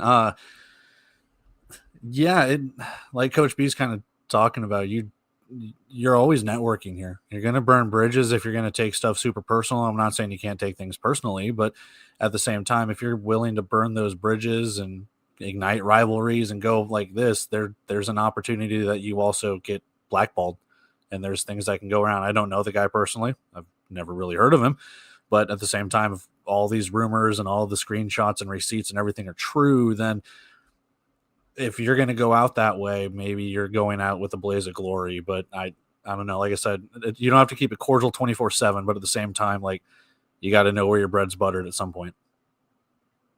Yeah, I would agree. And I think in my particular situation, if I'm a player, I'm probably not going to feed into this rivalry. There's enough spice behind it already, right?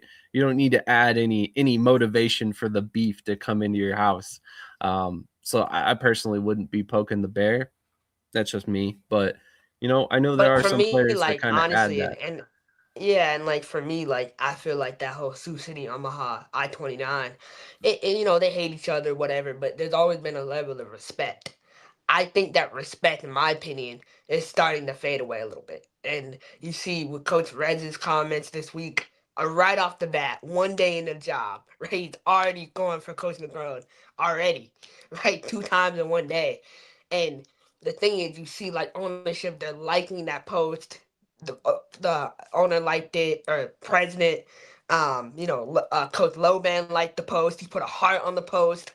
Like, and you can tell it's really personal for them this year to beat Omaha. And I think I-29 it just got even better. So I can't wait. Yeah, but something you have to say with that too is social media is not real life. So just because they're liking those posts doesn't mean that there's drama. It could be Right. that manufactured, like respectable, like, oh, he's talking S, like, and then they're still texting each other behind the scenes, going like, "Hey, what's up?" Sure, yeah. So Y'all got to realize But I that mean, rivalry Lorenzo been Brown. going on Don't you for a think Lorenzo while too, Brown wants though. to beat the beef? Like Lorenzo Brown must want to beat the beef. He must. Now that I can see him going to Sioux City just for that reason, for a revenge tour. Me too. But you 100%. gotta realize this rivalry been going on before a lot of us been around. This rivalry been going on before like early 2000s. So you Sam said, you don't need to get hyped up for this game. This like a Raiders Chiefs game or Eagles Cowboys game. You automatically know what it is every time you step on the field when Sioux City, Omaha hits the field. Absolutely. Absolutely. And actually, I apologize. Josh Resignalo, as we have all learned, has, been hired by the Sioux City Bandits, which is obviously an interesting move. He has a kind of an offensive background. He's coached defense at times as well, but he's kind of known for his offensive coaching.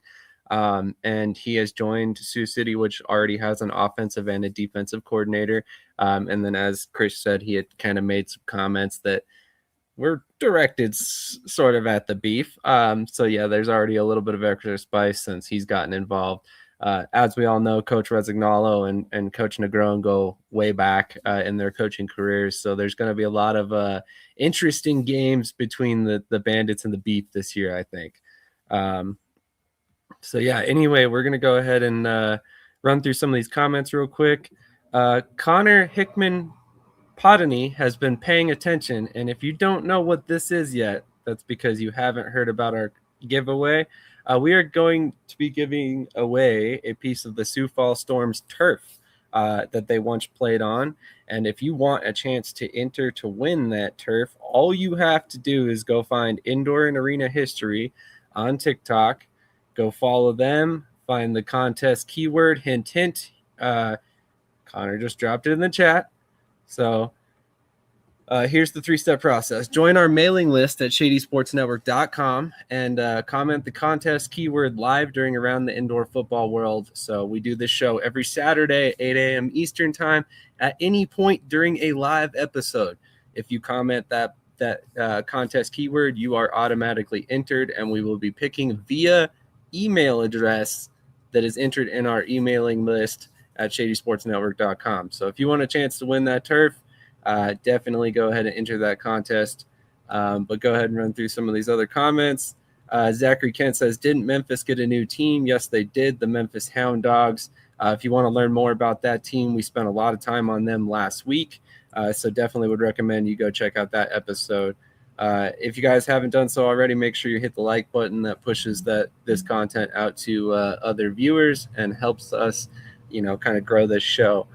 Dorsey Golston, the head coach of the St. Joe Goats, says, keep them receipts. You got to play and see us at some point in the season, referring And to 100%, some of the... I mean, if you look at it, right, in the last 8, if you look at that, like Omaha 8-0 against Sioux City in the last 8. And so, like those are receipts right there, too. Sioux So, City ain't won in the last 8 matchups.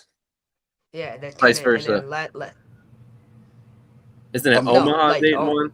No, I said Sioux Omaha City 8-0 hasn't against Sioux won. City. Yeah. Yeah. I wouldn't have Sioux thought they City were hasn't beat 8-0. Omaha. That's crazy. Yeah. Yeah, it's been a lot of tight games, but Brian says Kerry Stark's coming back. Kerry Starks actually, I believe, was with Salina last year, right? I think he was hurt at one point. But yeah, he's back with Salina at this point. And then Dawson Hilbert, who was mentioned by Coach Mills a little bit ago, joining us. Thank you for tuning in, man. Really appreciate you joining us and commenting. A couple other comments here. Brian Shoemaker says, I wonder if the insurance is the player's responsibility as an independent contractor in an international work agreement. That's possible, but who knows? Another comment here. I think that's what they was hitting at, Sam. Because I heard they do have workman's comp. So you just carry your own for the international side when you go over it's workman comp too, but you still need to have your own insurance from what I was informed, talking to a few people. Interesting. I think Beaumont and Oceanside are slated to play each other the first couple weeks It has an interesting dynamic considering the questionability of those two teams. That's a good point. Something that I did not spend a ton of time on the last couple of weeks, but yeah, some of that scheduling for the AF1 is interesting when you look at it that way. Talks cheap. I'll show you. Dustin Hilbert says Roger Beck checking in. Hope to see you all at the draft. We definitely will be trying to make it out there, Roger.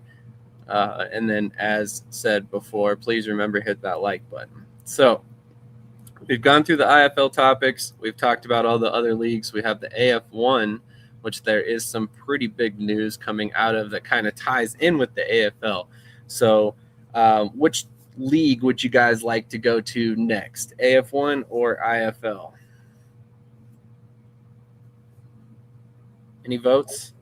Dealer's choice. All right. In that case, we're going to go to the AF1, and we'll kind of transition back to the IFL. The first thing that I wanted to discuss today, and I thought this was kind of an interesting comment or post, were Chuck Jones' comments. So on January 19th, so 5 days ago, I believe it was like Tuesday. Good morning, y'all. I'm especially motivated this morning. You can see a guy tear down your program and talk bad about you without ever meeting you, then goes all the way across the country to help another team and not the one in his backyard. Lives in Portland and talks bad about the Oregon team. I look forward to seeing this person in the AF1. I've heard the chatter. He tried taking my job as a coach before I even got started coaching. Chuck doesn't have the experience. He's not even going to finish the season. Now it's fair game. I'll see you on the field, buddy. There's nothing like having a hater you don't even know about.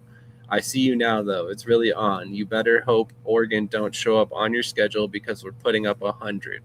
Believe it. Welcome to the AF1, buddy. I'll leave the light on for you. So, first of all, it's pretty obvious who he's talking about here, right? Yes. But the crazy thing, Sam, I know both of them well, and the person he's talking about never once to me, I've had numerous conversations, said anything bad about that organization or Chuck. Sometimes I think coaches take things a little too personal as well, or take things out of context. Just because someone's right in your backyard, he's not obligated to help you. People got to stop being entitled. Uh, Nowadays, it's pay what you weigh. If you want somebody to come and help you, pay. You got to pay for adequate help. You can't just expect everybody to work for free. That's not the world nowadays. I don't care if I'm in your backyard. If I got a job that's paying me a certain amount of dollars and then you want me to come in and work for free, why would I stay at home? Doesn't make logical sense. We got to start being realistic here. And it's nobody's job to help anybody out. When you sign up to be an owner, GM, head coach, it's your job to have all your ducks in place. Like we got to stop blaming everybody else. Like, hey, competition and just being realistic. Oregon's a great organization, but you're not putting up 100 on anybody. Fair points. Cody, what are your thoughts on this topic? Sure makes for an interesting offseason, doesn't it? I don't really have too many thoughts on it per se. Like Coach B kind of mentioned it a little bit. Like even Dawson Hilbert said in one of the things, like, talk is cheap. I'll show you, man. Like it's one thing to post it on social media. If you're going out there throwing 100 up on someone, fine. If you're not, then you've got to eat the crow. That's the downside about, talking your shit and then not being able to back it up. So to throw that stuff out there, I don't know. I mean, it's to me, it's a nothing burger in the sense of, like, this isn't the first coach that'll do this. This is not going to be the last coach. It's what are you going to do on the field? Because no matter what, that's where the game's being played. It's not like these coaches are squaring up in a Denny's and fighting. So, like, that's where we have it. You let the teams go out there and play, and if your coaching is better than the others, you're going to hang 100 on them. So just throwing blows over pancakes and Denny's. Hey, my Grand Slam breakfast is a little cold, so I'm going to throw blows. By the way, congratulations on your new job as Krish's PR agent. I'm sure it's tough. I've had to wrangle him in a couple of times already. So I believe it. He's actually very mellow today, so you must be doing a great job. It's the pep talk I gave him before we started, and I slipped him a little pill in his coffee. Oh, okay. Well, just for the record, this is all a joke, everybody. That's a joke. Awesome. Hashtag square up at the Denny's. I love it. That's Love the it. real indoor war. Yeah. Now we know. That's what's really going on behind the scenes.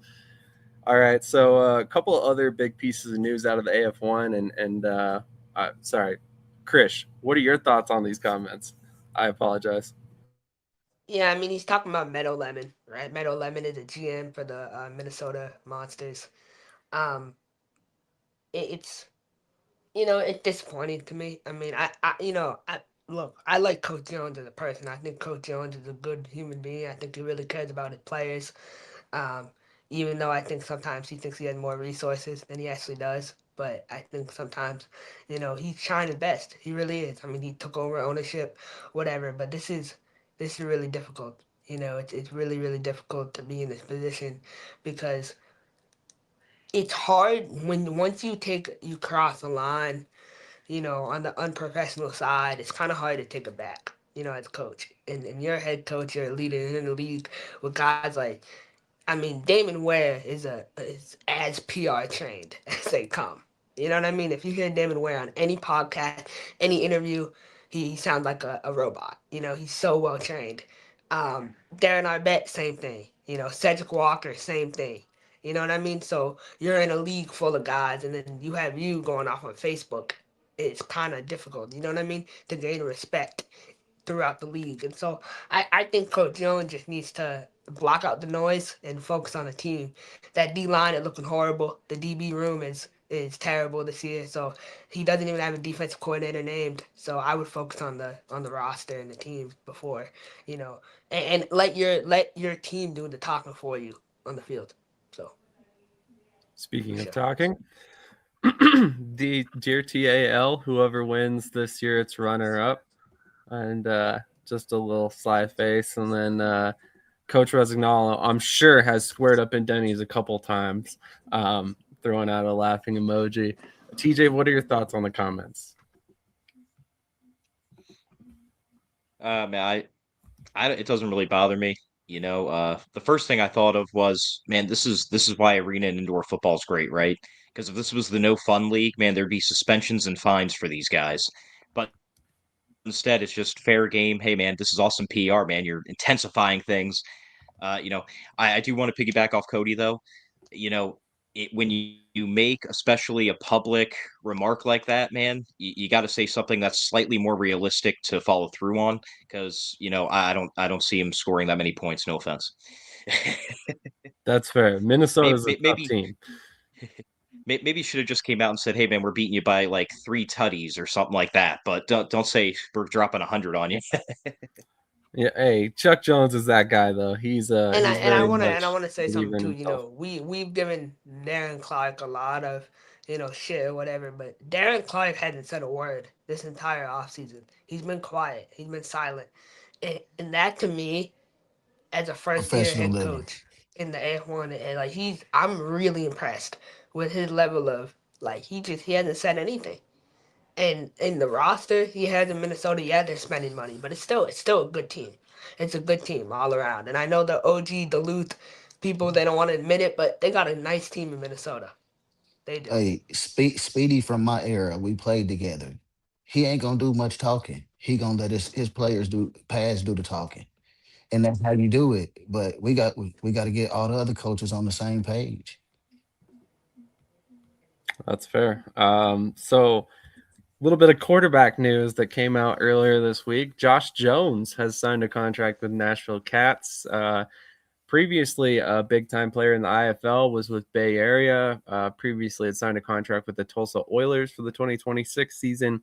That had also signed TJ Edwards. So there's some context to the situation that came up earlier this week that we had heard some reports on, that Josh Jones was not necessarily thrilled with the situation in Tulsa and wanted a trade out of Tulsa. And I have a hunch that this might be a leverage move, with all of that information out on the table for you guys to kind of digest as you give your opinions here. Let's go to Cody. What are your thoughts on Josh Jones, and kind of give your thoughts on your impact for both leagues and both teams for that matter? Yeah. So for Josh Jones, signing with Tulsa, when I go through and do my transactions, and shameless plug, when I do my off-season updates and stuff like that for the In the Alley YouTube channel, it kind of perked my ears up. It kind of gained my interest of like, all right, so they're signing Josh Jones, which makes you believe that when TJ Edwards had a season-ending injury, which I think was a torn ACL or something, I believe, you were wondering, why are they going to carry two quarterbacks? And then regardless of what you say, why are they carrying two quarterbacks at such a high price? That makes you think that TJ Edwards was not going to be ready for the entire season. Well, then if he's not ready for the entire season, when is he going to be good to go? Because then you're still carrying both of these quarterbacks for the entire season or half the season or whatever. So one of them is going to have to start. Now, if TJ Edwards is going to get back sooner rather than later, then he's probably going to be the starter, knowing the offense and things like that. So Josh Jones potentially wanting out. He wants a place to start. He was starting at Bay Area, winning playoff games. He was, or maybe he did he win a playoff game? Maybe he did, maybe he didn't. I can't remember. But he was what, Northern Arizona before that? I mean, he's a very, very, very good quarterback. He's won accolades in the Indoor Football League, man. To have him sign with Nashville, it doesn't necessarily say, whoa, what's going on with the Indoor Football League? But it really makes you wonder, going, what's kind of going on with Tulsa as a whole? Like, nothing drastic, like, oh, the team's going to fold or anything. I don't believe that at all. But you're like, okay, is this just, bitter lover scorn, where he's like, I want to go start somewhere, which is what I think it is? Or is there something where it's like, is TJ Edwards fully healthy? On the AF1 side, this is just a huge quarterback room with Tyler Kolka, Josh Jones, Caleb Lowe, and I'm forgetting on the fourth guy, but that is a bit. Sorry, what? Shea Spencer. Sorry to interrupt. You're good. But yeah, that gives leverage to Nashville that if they have his rights now, and whether he's suspended or released in the Indoor Football League, now you have chips on your table to leverage quarterbacks for Nashville, where you can trade them for other assets. So that's really good too. So I wanted to pull up this video, and I probably should have played this for you before I pulled it up, or before you gave your opinion. But this is TJ Edwards, something he posted 2 days ago. So obviously fairly recent. And I don't know about you guys. Looks like he's looking pretty good so far to me.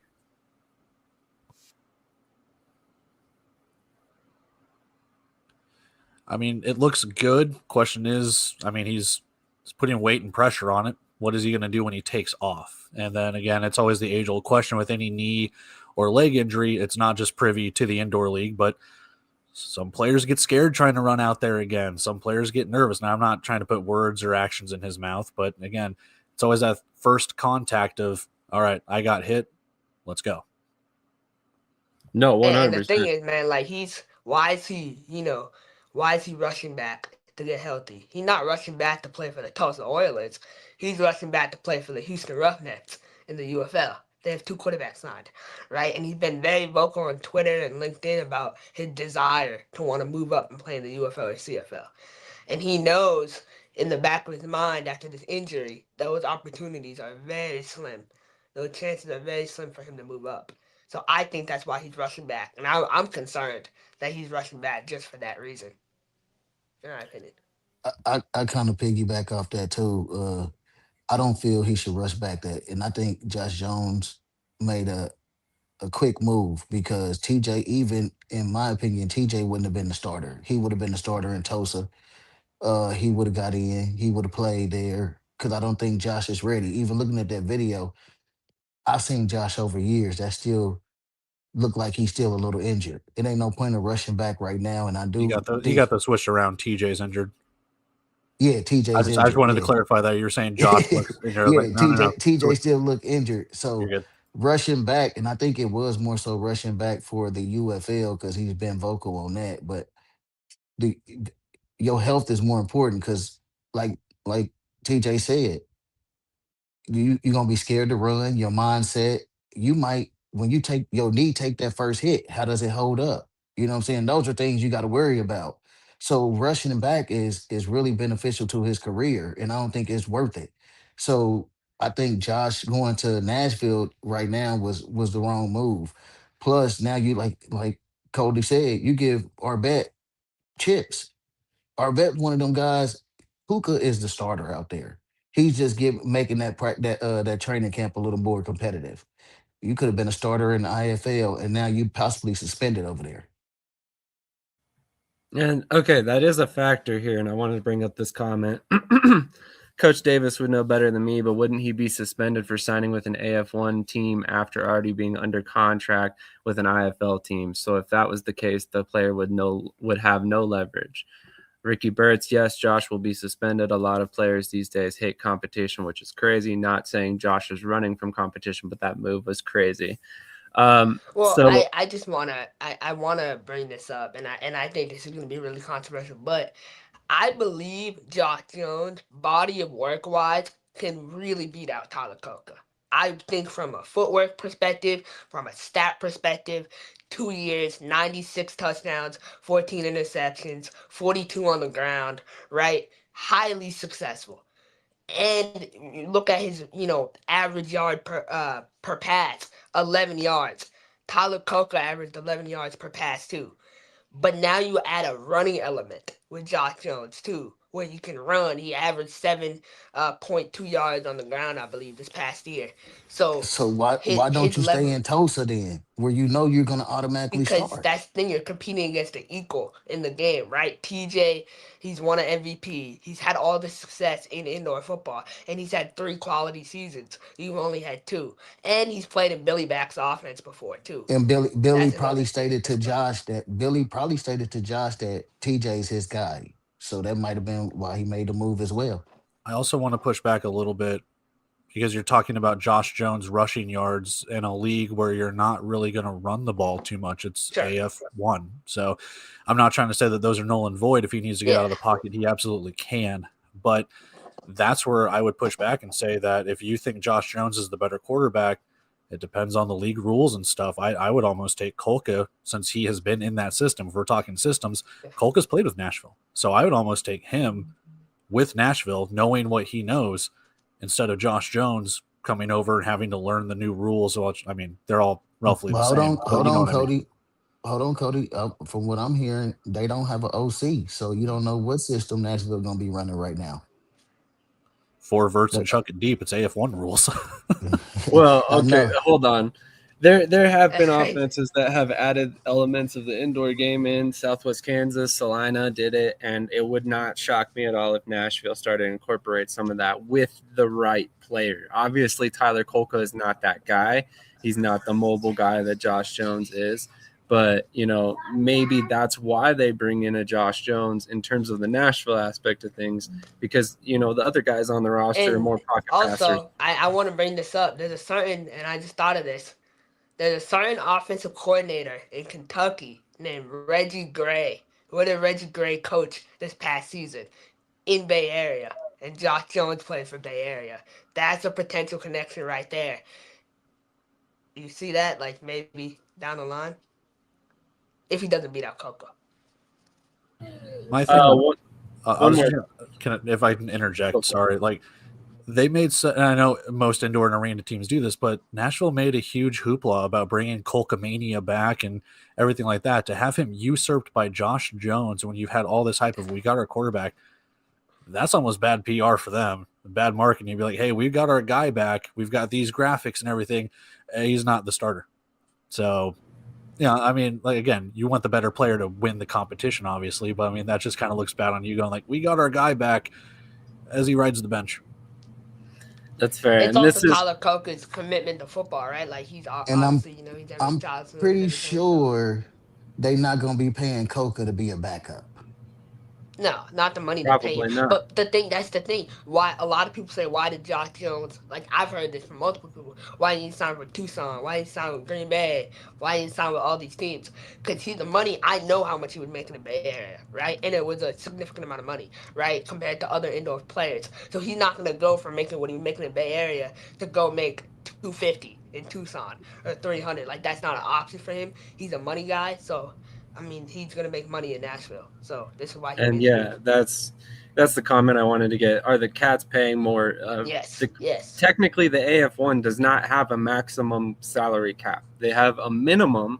They have to pay every active player $400 per game, but that's the only That's the only benchmark. You can go as high as you want. Basically, it just all has to be via paperwork. So it has to go through the league. So with that being said, Nashville has been known to pay guys pretty well. So that is a factor here. If he's going to And this Tulsa, goes all the way back to my when I was sitting, when I was at the Arena Crown in Albany, I was sitting next to two sponsors of the Nashville Cats, and one of them turned over and looked at the other, and he said, "We had zero excuse not to win this game today," and he was pissed, like he was really mad that they lost the game, like, and because they're investing money in the product. So what did they do this offseason? Darren Arbette and President Clinton's they went out and they got some real talent. They fired the defensive coordinator Terry Foster. They got Sergio Gillum, right, a veteran DC, right. Then they go and they and Sergio Gillum is a DB guy, right, defensive back guy. So they got him to come in and improve the DBs. They got Malik Honeycutt, Hall, all these guys. So and they improved the D line as well. So it's just really interesting to see Nashville make all these changes. TJ, it looks like you had something to say. Yeah, I like what you said before about him being a running quarterback option. I mean, obviously it's Colcomania there, but it's almost like branding yourself. You leave the situation with Tulsa, you come over and now you're in the AF1. You have Darren Arbette as your head coach. So even if you're coming over to be, say, a package quarterback, since you're more of a running quarterback, but either way, your head coach now is like one of the biggest connected head coaches in the entire sport. So I think for him it was a smart move, because even if he doesn't latch on in Nashville, because obviously Colcomania is, Tyler Colca's the starter there. So either it's going to be kind of like maybe a two quarterback system, maybe because he's more of a running quarterback than Colca. But even if he doesn't stick in Nashville, between the notoriety with being in Nashville and Darren Arbette, I wouldn't be even a bit surprised if he's starting for another AF1 team by the time the season kicks off. Yeah, I want to say that too. Like, it's not just an AF1 team, because I mean, Tulsa will have the rights if he's suspended. But if Josh Jones doesn't work out in Nashville, every single team, AF1, NAL, IFL, salivating to try and sign that guy, whether they trade for him, whether he's released by Tulsa, whatever the case could be. Like, that is a dude. Just plain and simple. I mean, you will line up and get that guy. Coach Davis, maybe you can clarify this a little bit to me, because maybe I was misunderstanding.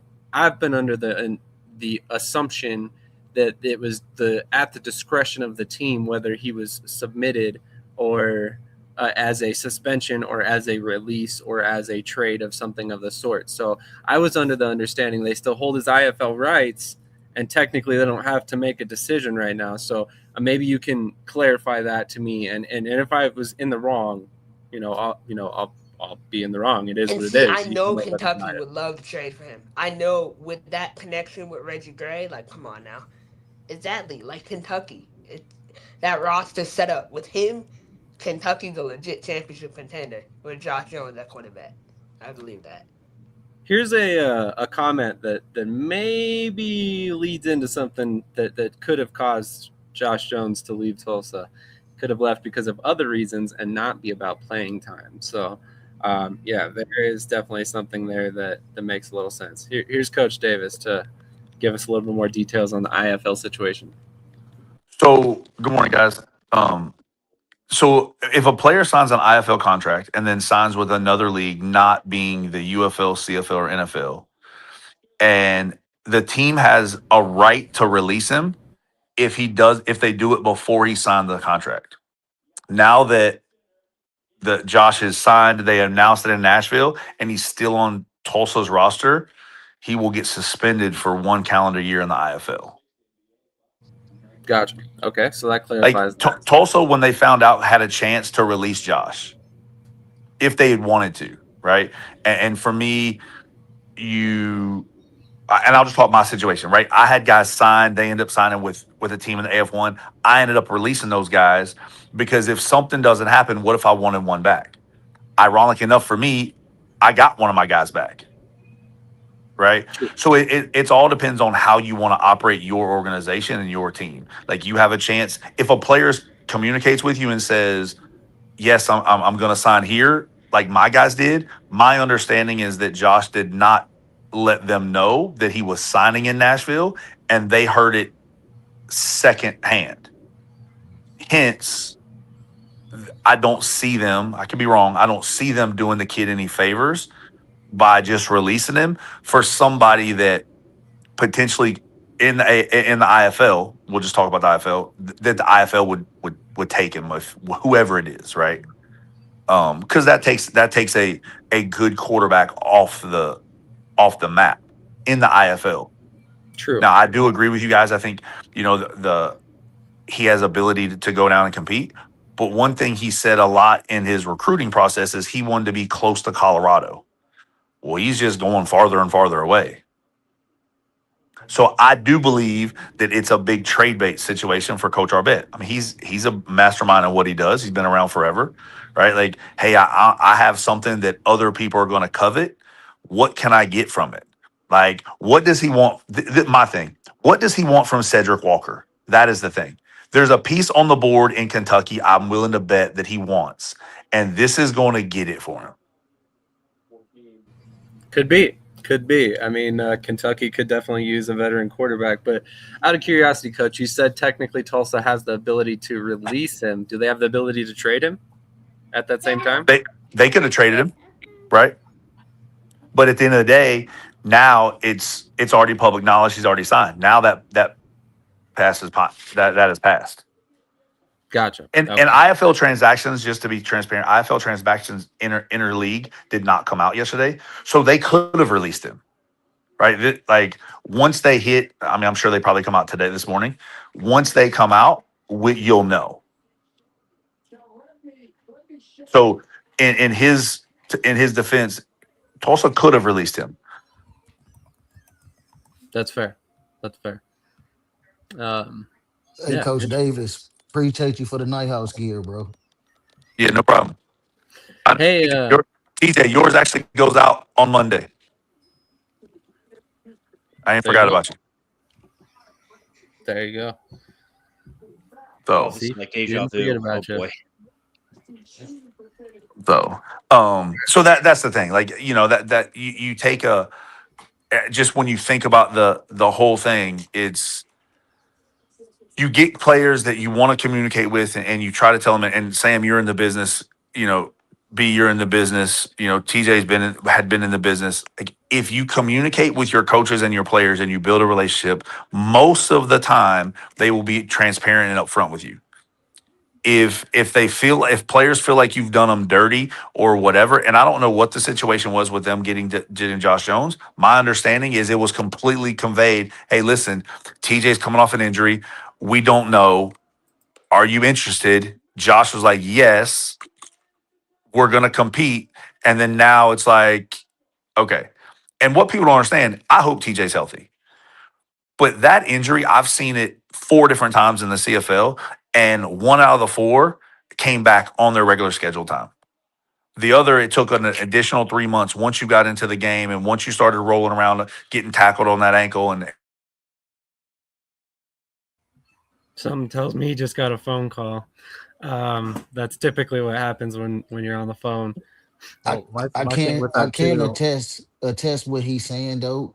I played for Coach Davis, and he always tell us, "My door is open. Don't if you got a better situation, let me know. If you don't feel comfortable here, let me know and come and tell me, and he'll find a place for you." So that's all you got to do with some coaches. Just be very transparent.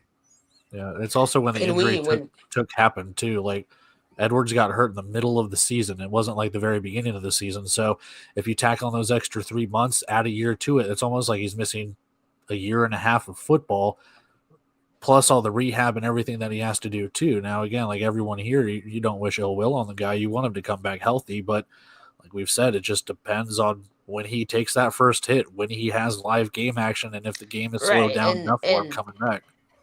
Absolutely, and I was, a lot of people don't realize, like, I was in the front row for the injury. So, like, you see a lot of people on Twitter talking about the injury. Like, I was in the front row, so I saw the injury firsthand. And I will tell you, there was serious discussion at that game. From him, I heard from, people on whatever, like, is he going to play football again? That was a serious discussion, right? And it was, and not because I'm not saying he can't rehab and get better, but it's a long road ahead. It's an emotional battle, right? He got hurt in the FCF too. So this is his second injury that he's dealing with, right? Like on his legs, like I mean, his play style too. So For me, it's for that though, to push back a little bit, like if he's going to play football again, like that's just the initial injury. Like you don't know until you go to the hospital, get the X-rays, the MRIs, right, of course, and yeah, all of that stuff. So again, I'm not trying to discredit what you said, but if that's what they're saying, like how bad is this injury, where they're thinking it could be career-ending, I mean, that means it's probably pretty bad, but you won't know until obviously the rehab and stuff. I mean, hell, Adrian Peterson still won an MVP for coming back from an ACL, so I'm not saying it can't be done. Yes. Just a minute. Awesome. Well, that provides a lot more clarity because I just double checked again, and the IFL transactions have not come out yet. Still, so Coach, we'll see them Coach, later can I ask this? What advantage or gain does Tulsa have if they trade his rights? Because every trade I see on the transactions page, unless it's a 1-for-1, it's always a future considerations that almost goes nowhere. So what leverage or advantage does Tulsa have if they sit there and say, hey, we're going to ship this guy off to Tucson, Orlando, Jacksonville, wherever? What leverage does Tulsa have? Well, none. Yeah. I mean, let's be honest, none, right? Unless they want a player, right? Like, I think what people don't like, you see futures considerations a lot of times on the IFL transactions, and it's up to the discretion of the team. For example, I traded Kevin Macias to Tucson when Coach Billy was there because Kevin lives in Phoenix, right? And that was for a player to be named later and something. I mean, I'll just tell you a bottle for the bus ride home. Facts, So I traded last year. I traded. I traded DJ Stuckey to Naz for future considerations, but that future consideration was to get Chizzy Numanakwe if they were eliminated from playoff contention. Right. So perfect. Right. So it's up. A lot of these coaches, hey, okay, you don't have something I want right now. Prime example, I got Trent Tatum, linebacker from Tucson that they tried to make the trade and I signed him from Tulsa. Well, I sent Cornell Jones to Fishers because he's from Chicago and Dixie needed another linebacker for futures, but that'll be something based on after week 6, what we come up with for a player.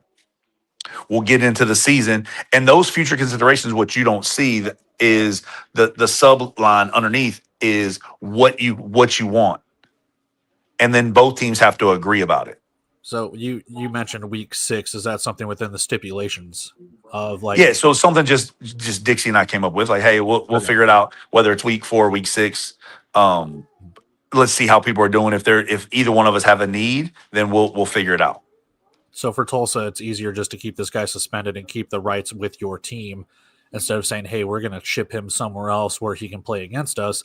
It's better just to keep him deactivated instead of saying, hey, go try your hand at AF1, what have you. We still retain your rights for a calendar year. For sure. So now next year he'll be a restricted free agent for Tulsa. So if somebody wants him, they have to pay the restricted free agent fee and they goes that route, right? Yeah, simple enough.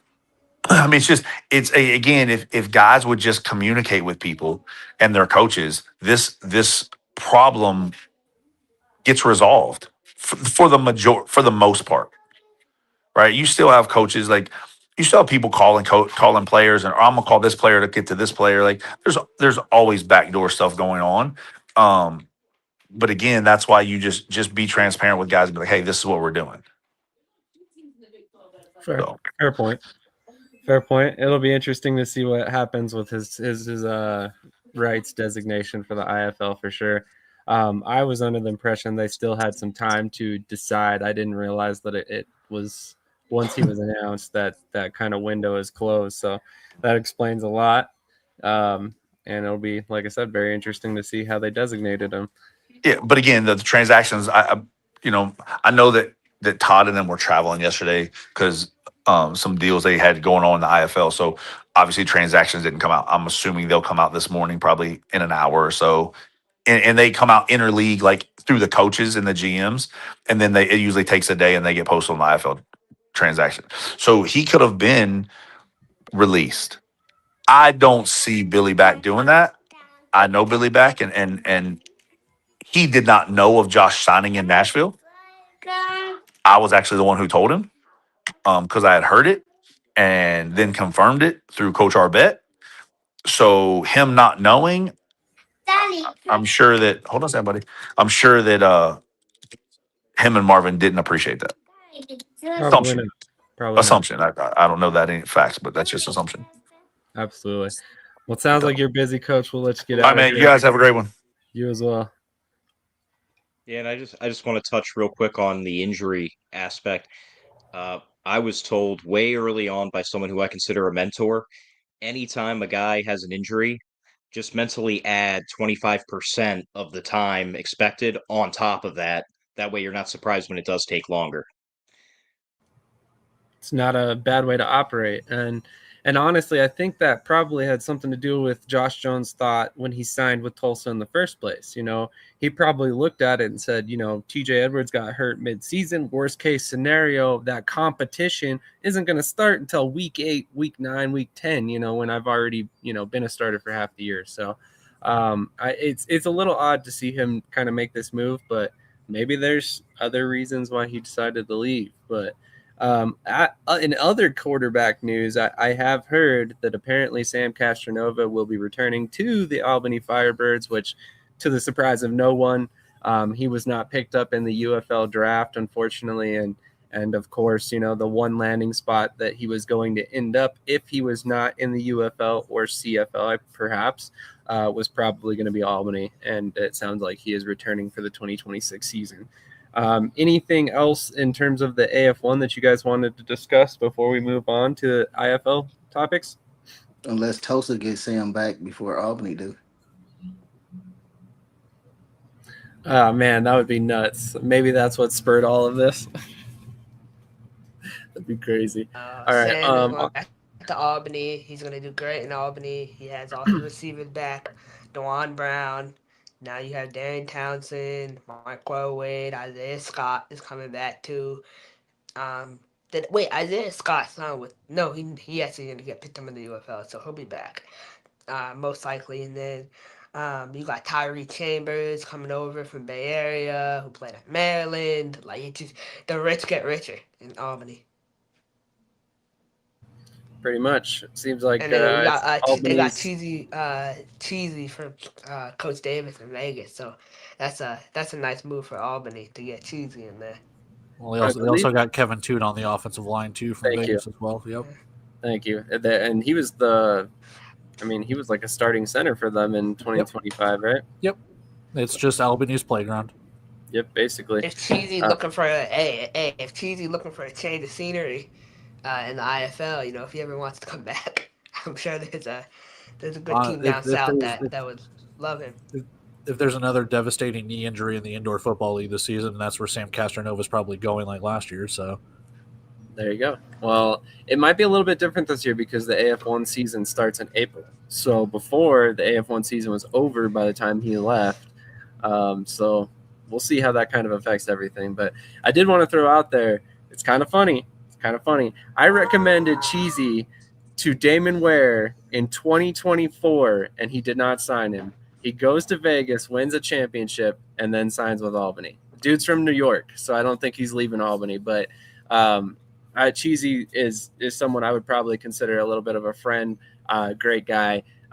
Wish him nothing but success, and I'm glad to see that Albany signed him because, like I said, he's from New York. That's where he wanted to be. So I love Cheesy, man. Like Cheesy's such a dog, and that's the thing. Like when we played against him last year, And I remember talking to some of our guys after the game. They're like, "Man, this dude is he's different. Like he belongs outdoors, and he really is." So like I said, if you want to change the scenery in the IFL one day, I'm sure there's a team down south in the great state of Florida that would love to have him. So Probably. He's got Jacksonville? NFL and CFL on his resume, so I imagine they would love him. change of scenery can be healthy. So All right, so let's go ahead and play one more last commercial break, and then we'll get into the IFL topics. There's quite a bit to talk about. A lot of it thanks to our boy Off the Wall, who's still in the comments. He did a great interview earlier this week with multiple members of the IFL, and they gave him a lot of information that was not previously known to us in the world of arena football. So thank you very much for Off the Wall for doing that interview and getting all that great information out to the fans. Because we're very excited to discuss it here in a moment. So if you have not caught that interview, highly recommend after the show you go over, subscribe to his YouTube channel and check out that interview. But also stay tuned if you're a TAL fan. We have a pre-recorded interview with Matthew Kayward coming up right after the IFL topics. So stick around. There's still a lot to come, unfortunately. It's been a long one, but you guys are hanging in with us, so we appreciate it.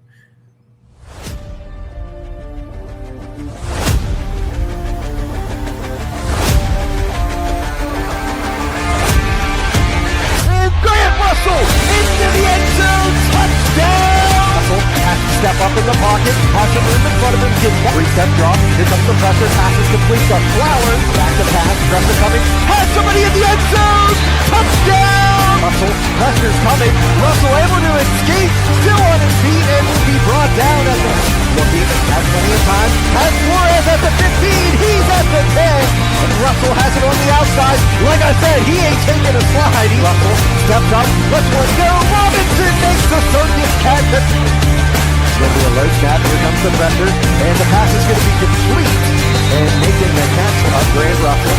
Russell, back to pass, looking, he has Robinson makes the catch, and will be brought down on the play by Isaiah Hall. The mountains you climb,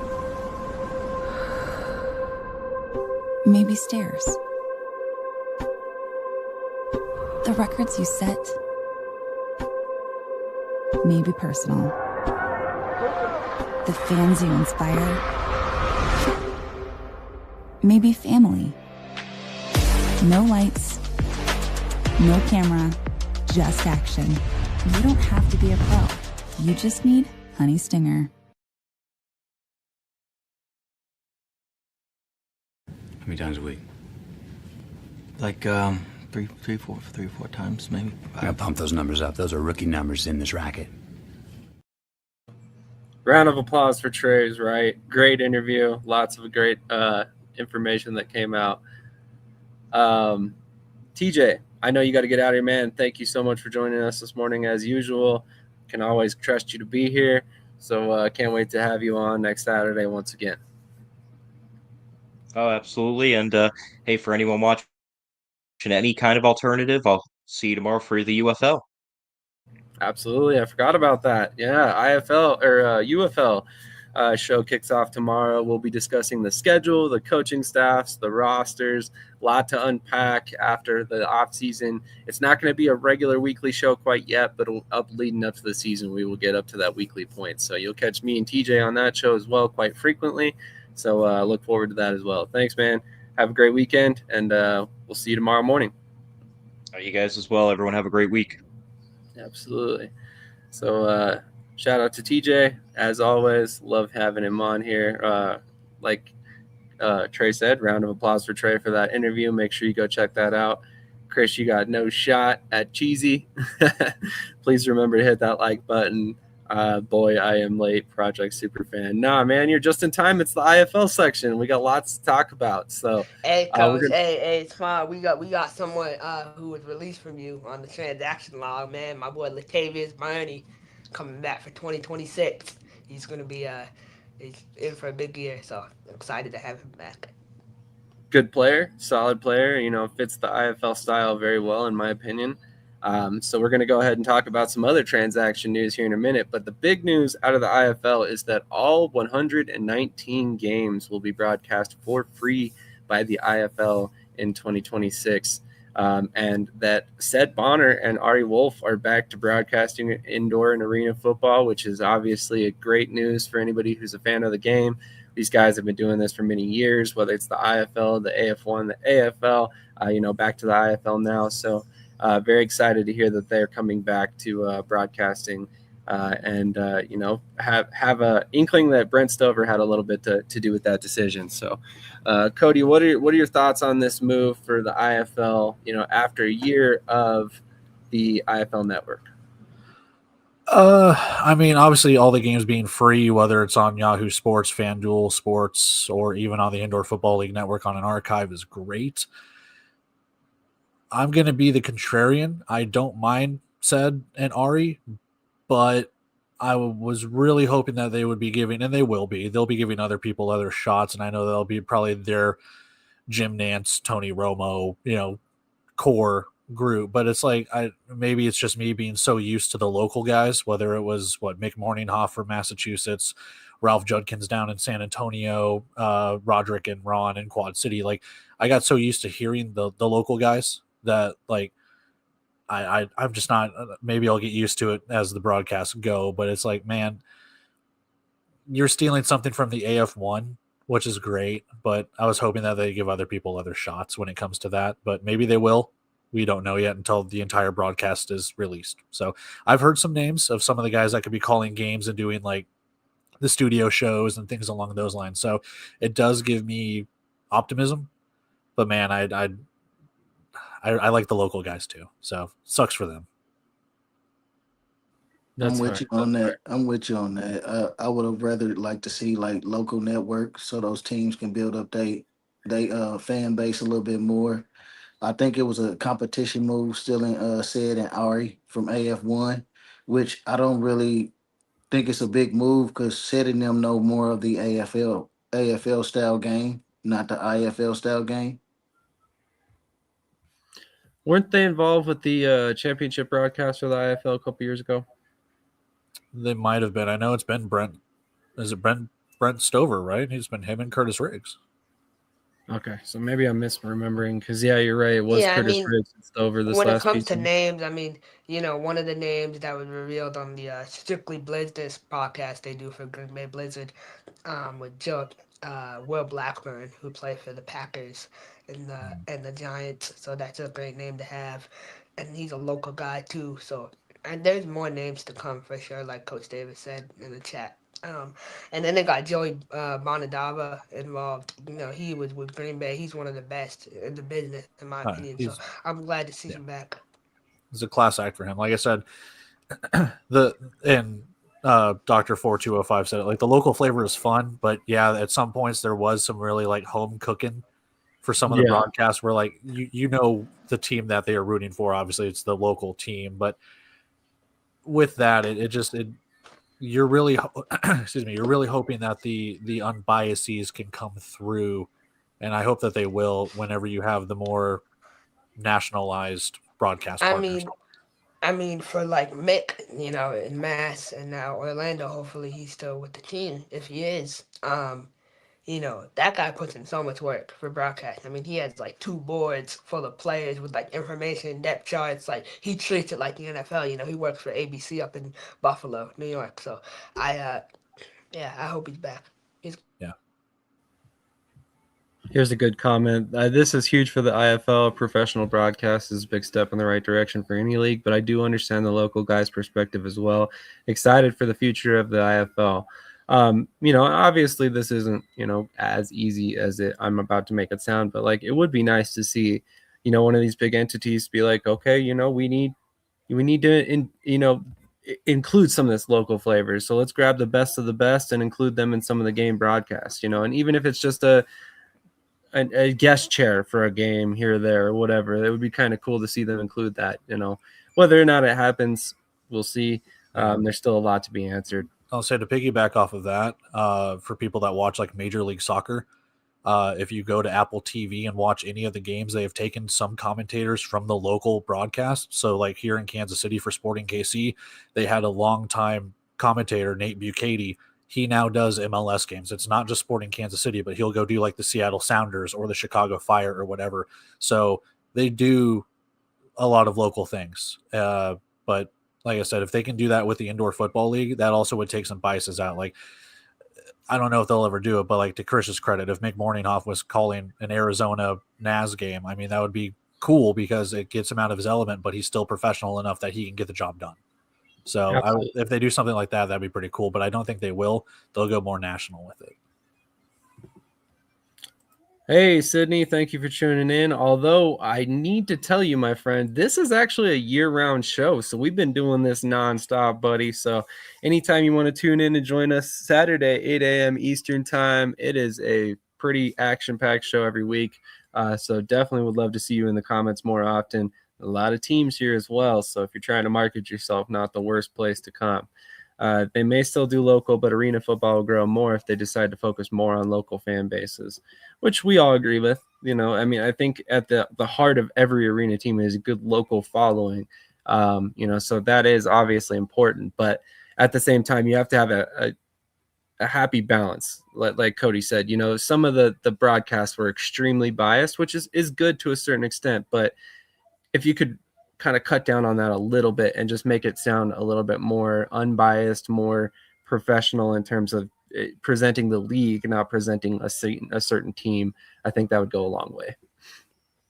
A couple other pieces of news out of the IFL. Shaheem Battle, hopefully I pronounced that name correctly, from Jacksonville Sharks has signed to the Winnipeg Blue Bombers. So another CFL or Jacksonville player signing to the CFL. I believe that's 2 or 3, and I actually think this is the second or third that went to Winnipeg as well. So a little bit of a pipeline there from Jacksonville going up to Winnipeg. James Graham signs with San Antonio. This is a quarterback, which we'll spend some time talking about because I know Krish and Cody know quite a bit about him. Signs with San Antonio. So San Antonio gets another quarterback there, another young guy. So Krish, Cody, what are your thoughts on the signing of James Graham to San Antonio? Before that, I just want to give credit to the Indoor Football League about the CFL stuff. Just kind of going through a quick look at the rosters and everything that I've put together. It's 20 teams or 20 players, excuse me, to the CFL, whether on rosters or in camps, and that's not including the UFL guys or anything like that have transferred over. And we know things will be fluid, but to send 20 guys right now to the CFL from the Indoor Football League, that's speaking volumes about how well that the league is doing, sending these guys. It's a true developmental league like they want to be. They're giving guys plenty of opportunities. 100%. And that cannot be undersold. You know, we talked about it, I think last week or the week before, about Vegas sending a couple more guys into the UFL draft this past week. And then, yeah, as you said, you know, there's been multiple guys that have gone from the IFL to the CFL this season, including, was it Faucha that was in Bay Area as well? Fouché, Joe Fouché. So there's been, like you said, 20 players. That's honestly a pretty consistent number, I bet, if we went and looked back and did the numbers each season. And that's multiple guys from multiple teams. Like you've got TJ Davis for Green Bay with Winnipeg. You've got 3 or 4 guys, maybe 5 guys for Vegas. You've got 4 guys for Jacksonville. Like you've got plenty of guys going to the CFL from multiple teams, which is telling you just the connections that the connections that the coaches have with these teams, with these players. And like we spoke earlier in the show, like to not burn bridges, to network, to get these guys these opportunities, it's proving dividends right now. Agreed.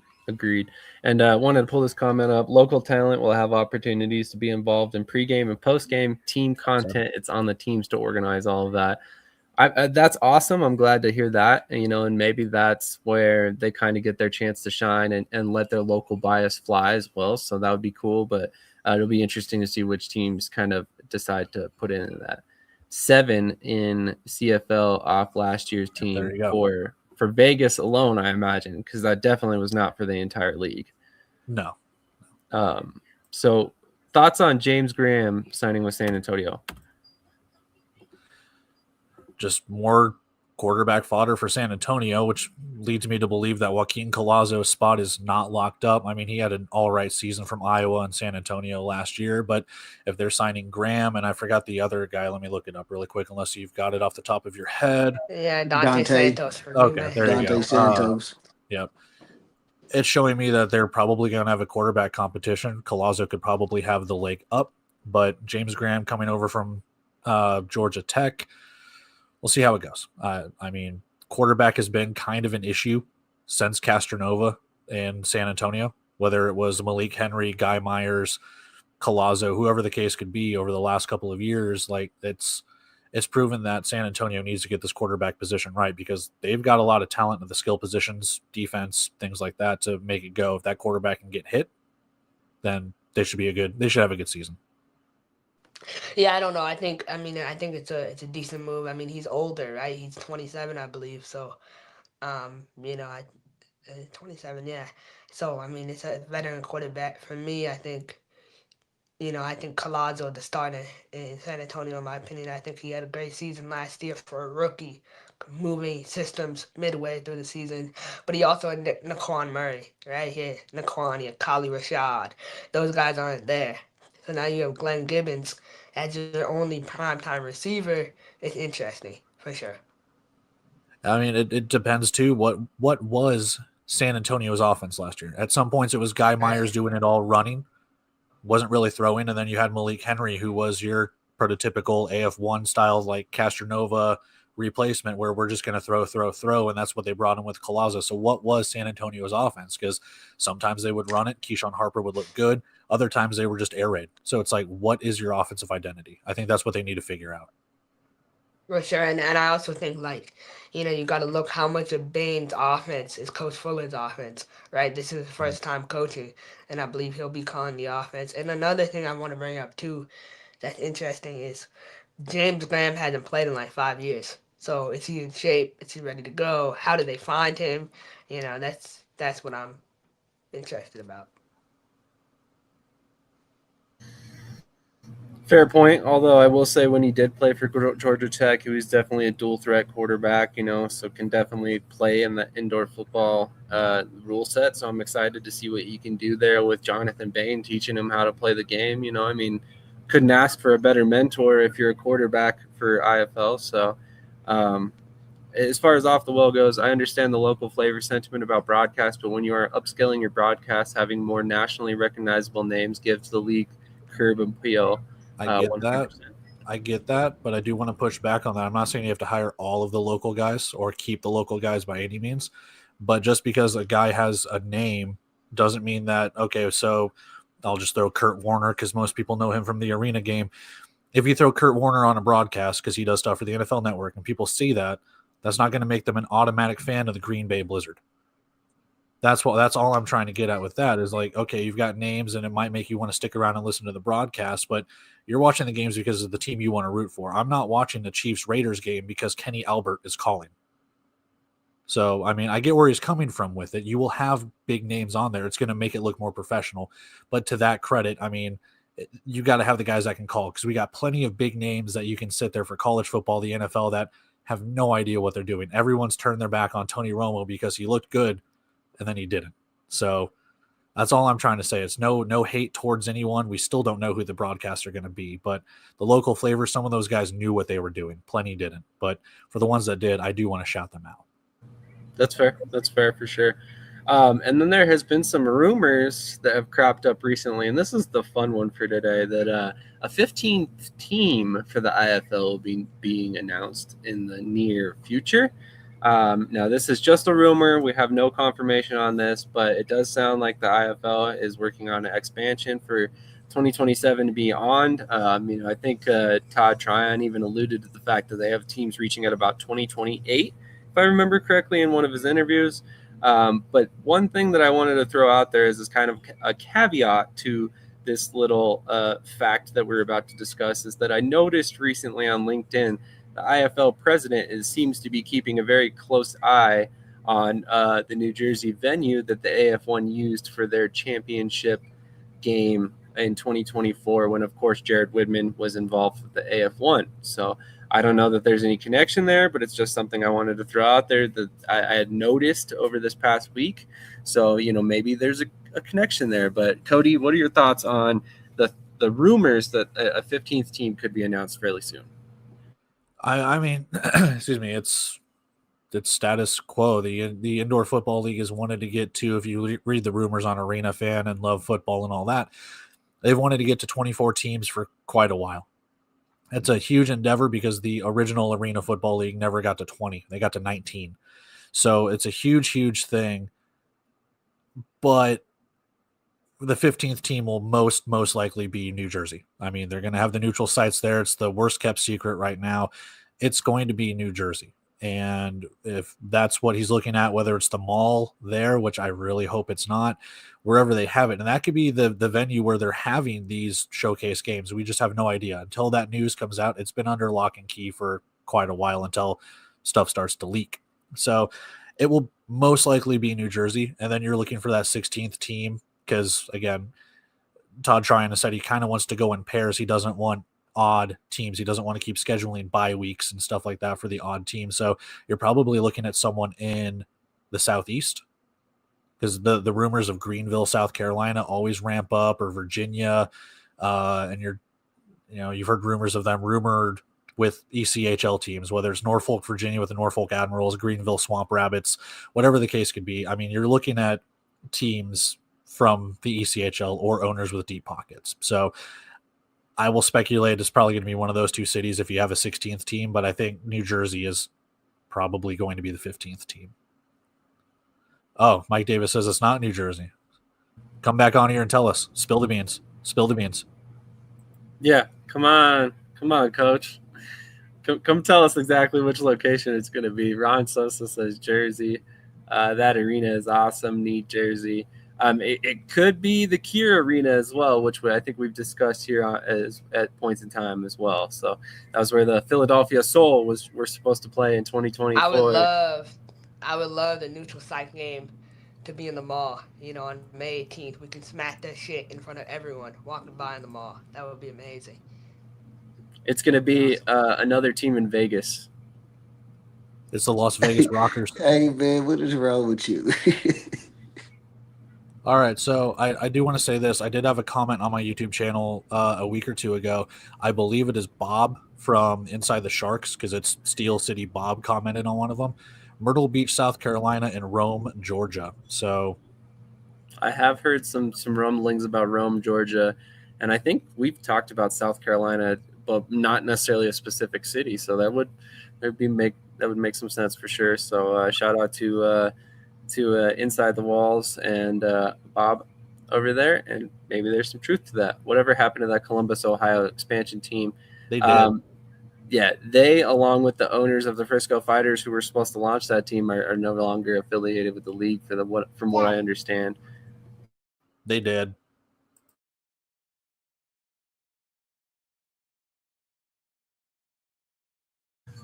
Sorry about that. My kid wanted me to check out his video he's watching at the moment. So Myrtle Beach, South Carolina. You think that would work? I really do think it would work. That's a tourist city, easy to fly in, fly out.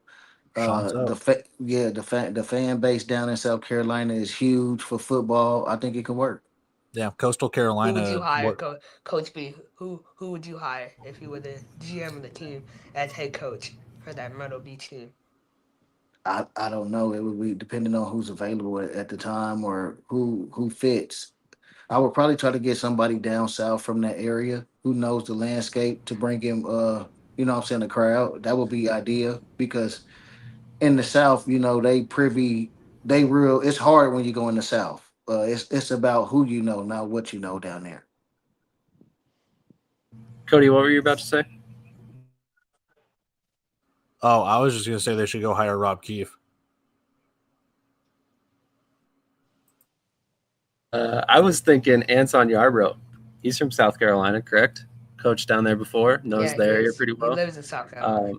Nice. Currently in the IFL as an assistant coach, so it would make sense in terms of him knowing I the could rule see set. I could see Les Moss. I could see, an older veteran coach taking over that market. Rod Miller. I think Rod Miller. Watch out. Rod Miller is gonna get a head coaching job this season. After being 1 year with the DC in Vegas, their defense is gonna be good. I won't lie.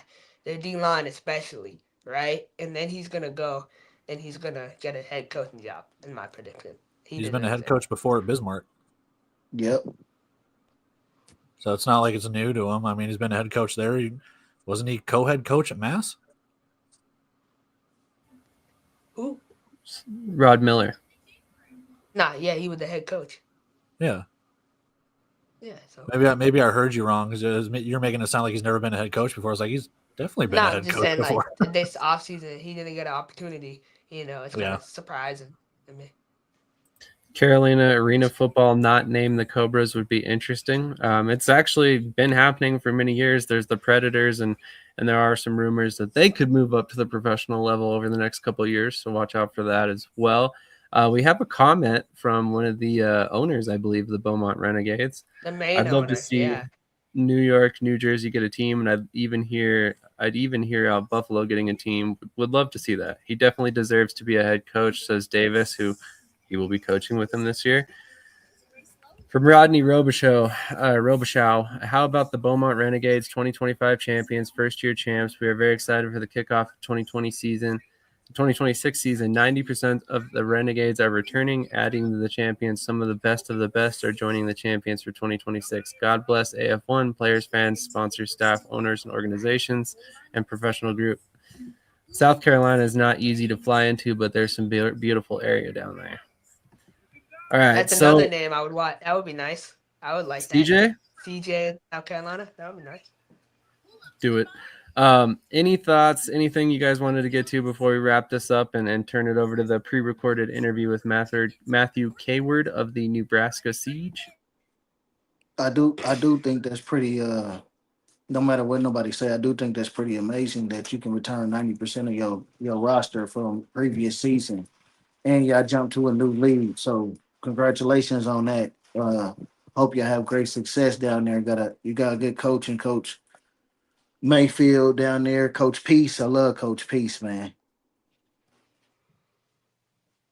That's awesome, Sydney. A Buffalo football team that the city can actually believe in. Hey, you might get Phillip Rivers as the head coach here soon, so you never know. Yeah, you can always root for the Sabres. Off the Wall says holy emojis, Batman. I'm so excited for the IFL season. So any other topics you guys wanted to get to before we get out of here for the day? Not just excited for the season. I think we should have a lot more developments coming in within the next week and a half on terms of some of these teams. And, I want to hear some news out of Dallas and Pueblo and all them. And then, just with Orlando Pirates, man, we got some more signings coming soon. Really excited.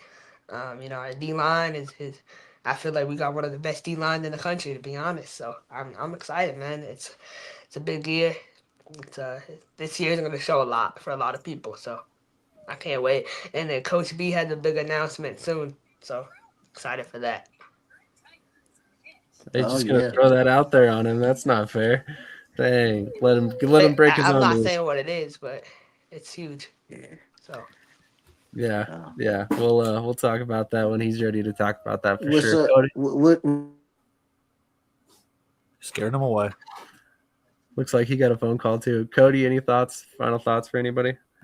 I mean, with the amount of transactions and everything that's gone on and everything that's like, I'm trying to keep up with all the indoor football stuff, and then Trey drops all these bombs with all of his interviews and everything. So hopefully tonight there will be turn this way. There will be a new episode of In the Alley, and I'll post that to the socials and stuff like that because it's been a month. So I need to get back up on my grind here because you guys are taking up all my time. So, all right, we'll stop. On that note, we'll go ahead and let Hey, everybody. Coach, try to put hey, if Delora moves up to CFL, it's over for y'all for real. Like, we got some things coming for you. So you're not ready. That D-line is ready for you. Project Superfan, yes, we discussed the Josh Jones situation at length. Definitely recommend you go back and watch that segment. More and more info coming fast. It seems like every day there's more news with all the different leagues out there right now. It's almost nonstop, even though we're dead in the off season currently. New Jersey has a great team, the Jersey Bearcats. They will always be a great team because AJ Roque has a say in it, and he doesn't like to lose, trust me. So if you guys have not done so already, make sure you hit the like button, comment, subscribe. And one last time, I wanted to shout out our giveaway. So one more time, you can win a piece of the turf the Sioux Falls Storm once played on. Follow Indoor and Arena Football History on TikTok and find the contest keyword. Hint, hint, it was dropped in this show earlier today. Join our mailing list at shadysportsnetwork.com. Contest keyword live during Around the Indoor Football World, which I just realized I spelled wrong. So I'll have to fix that graphic. That's awesome. On that note, we are going to leave you guys with a very extended interview with Matthew K-Word from the Nebraska Siege. So thank you guys all for joining us today. We will catch you in the next one. Quick commercial break, and then stick around for that interview with Matthew K-Word.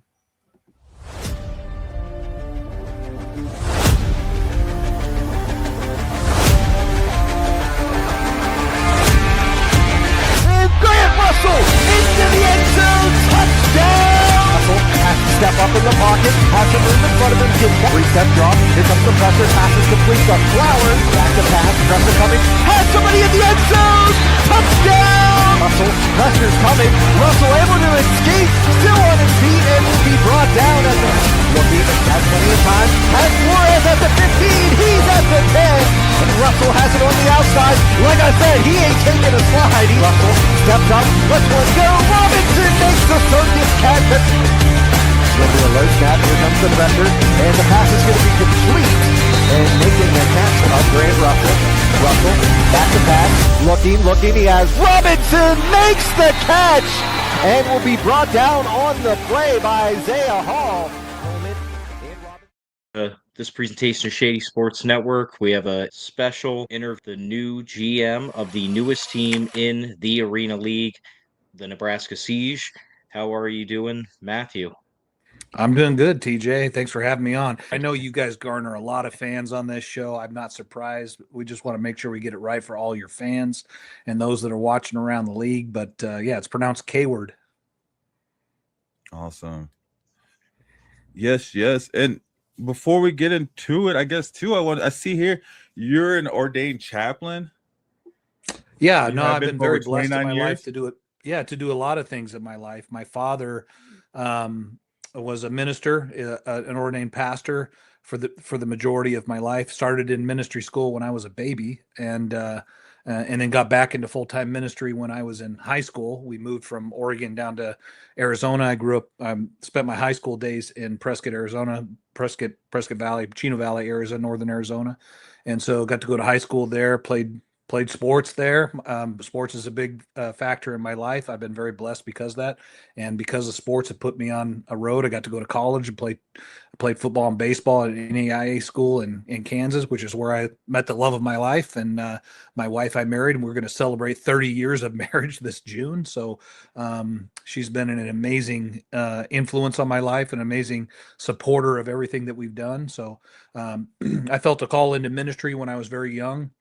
I served as an associate pastor of a church that my dad pastored as the youth minister, and then I served at a youth camp as well. When I went to college, I pursued ministerial degrees, so I wanted to be a pastor when I was young. And then when I went to college, I met my wife for the very first time, met her on the very first day, and we fell in love, got engaged over Christmas break. And then we got married that summer, and we had a child right away, so I had to get into the workforce. So I joined the military, got to serve in the Army for a few years. I served in Anniston, Alabama, stateside at Fort McClellan. I was there part of the BRAC, the closure of that base. And then when that was over, I moved back home, did ministry work, and then kind of fell into the fire service. A good friend of mine whose family was in the fire service. I played high school football with the Tarver family, Jared Tarver, and he reached out to me and said, "Hey, we're doing hiring. You got to come do this. You'd love this. You'd be great at it. You'd be great at this work." And so I went and did a tryout, and he was right. I fell in love with the fire service, found my new passion. I got to serve 2 decades in the fire service. Served Mhm. 3 years in Chino Valley, Arizona, and then took a full-time job as an associate pastor and a firefighter in Albuquerque, New Mexico. So my wife and our 2 girls at the time, we moved out to Albuquerque.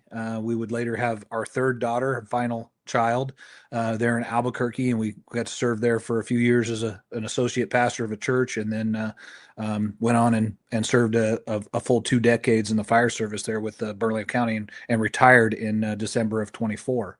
Wow. So, we had a great life there. In 24, I got into indoor football in 2014. Well, actually 2011, when the Rio Rancho launched the New Mexico Stars indoor football team as part of the IFL, one of the first teams in the IFL was first formed.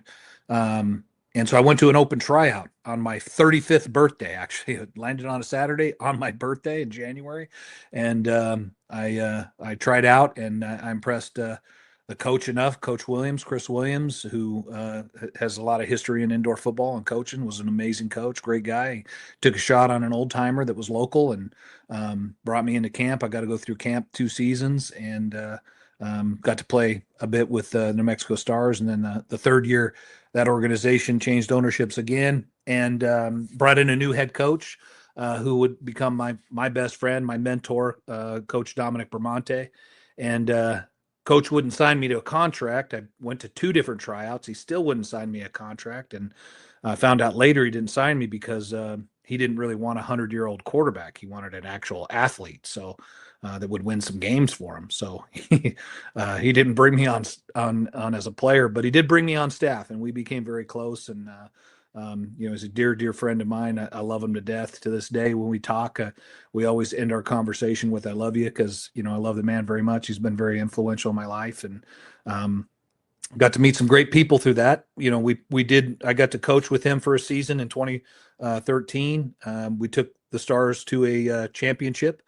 And as Coach likes to say, if you say that you've been to a championship, it's because you didn't win the championship. And so we went to the championship, didn't win, came back, and it was made clear to us that that's Coach calling me right now. It was made clear to us that we weren't going to have success with the team in the market that we were in Rio Rancho. It's outskirts of Albuquerque. And so we thought, man, we need to do this on our own.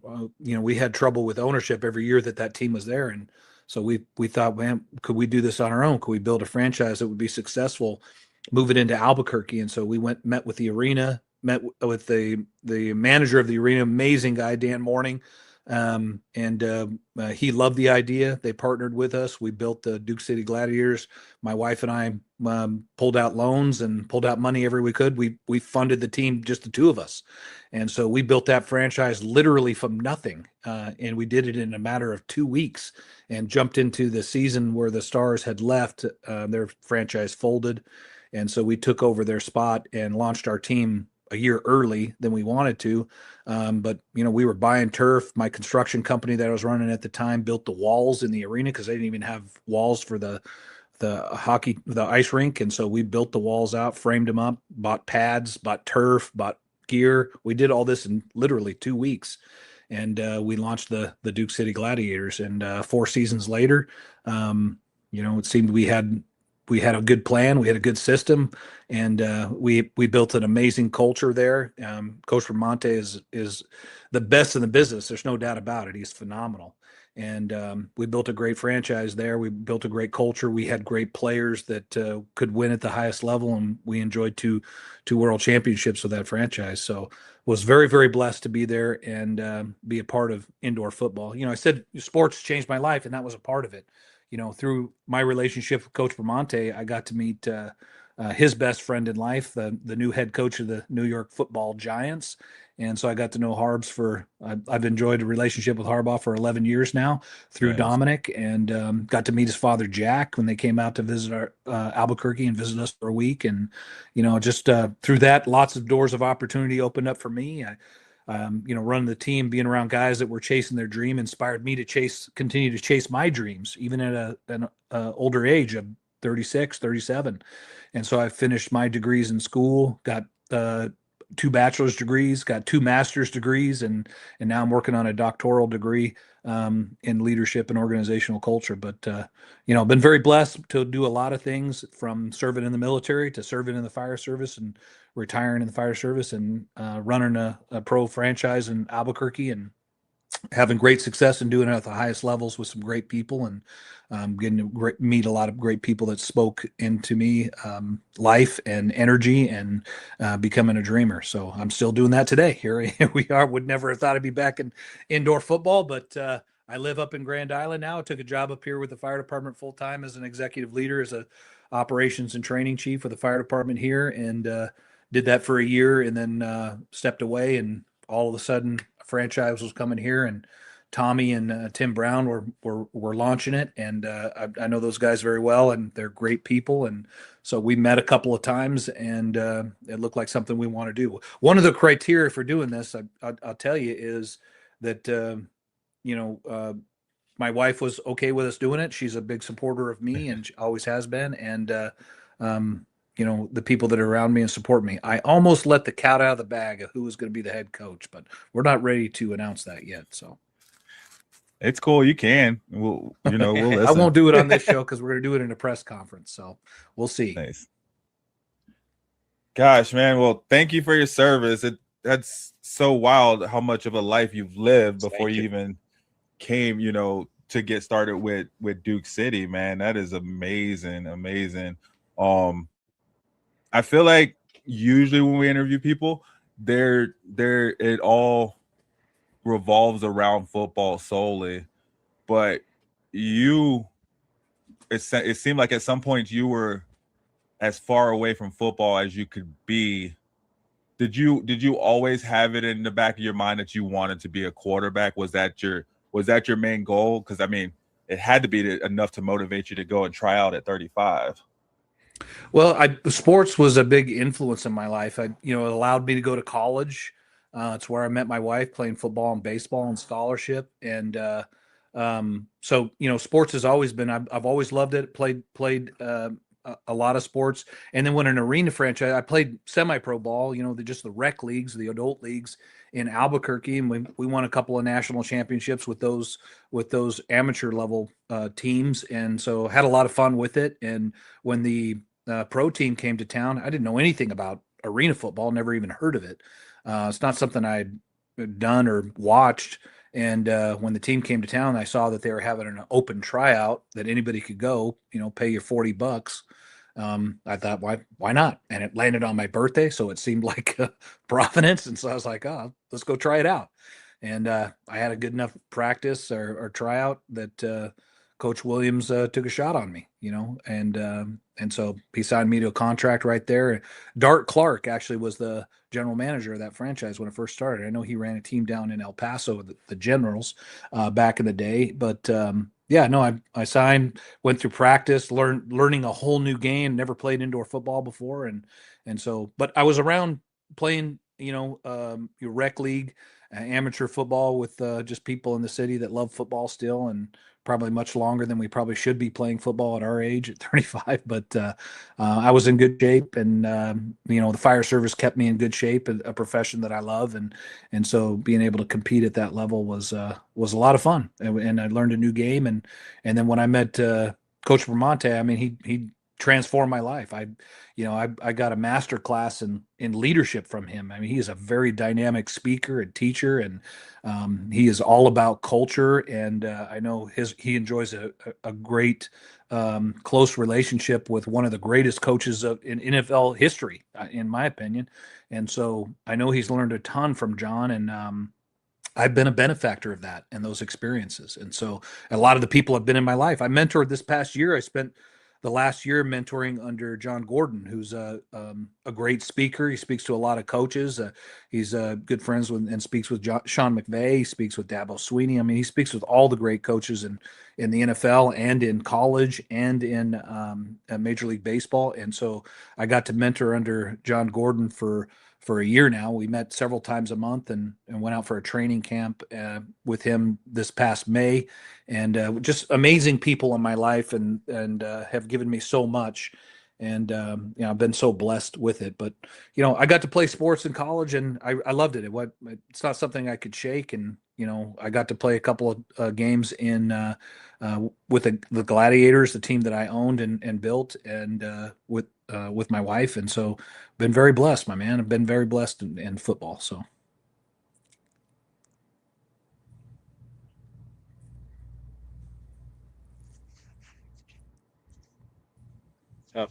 So from at one point in time, not even really knowing that arena and indoor football existed, to trying out, making a team, then owning a team, and now you're back as general manager.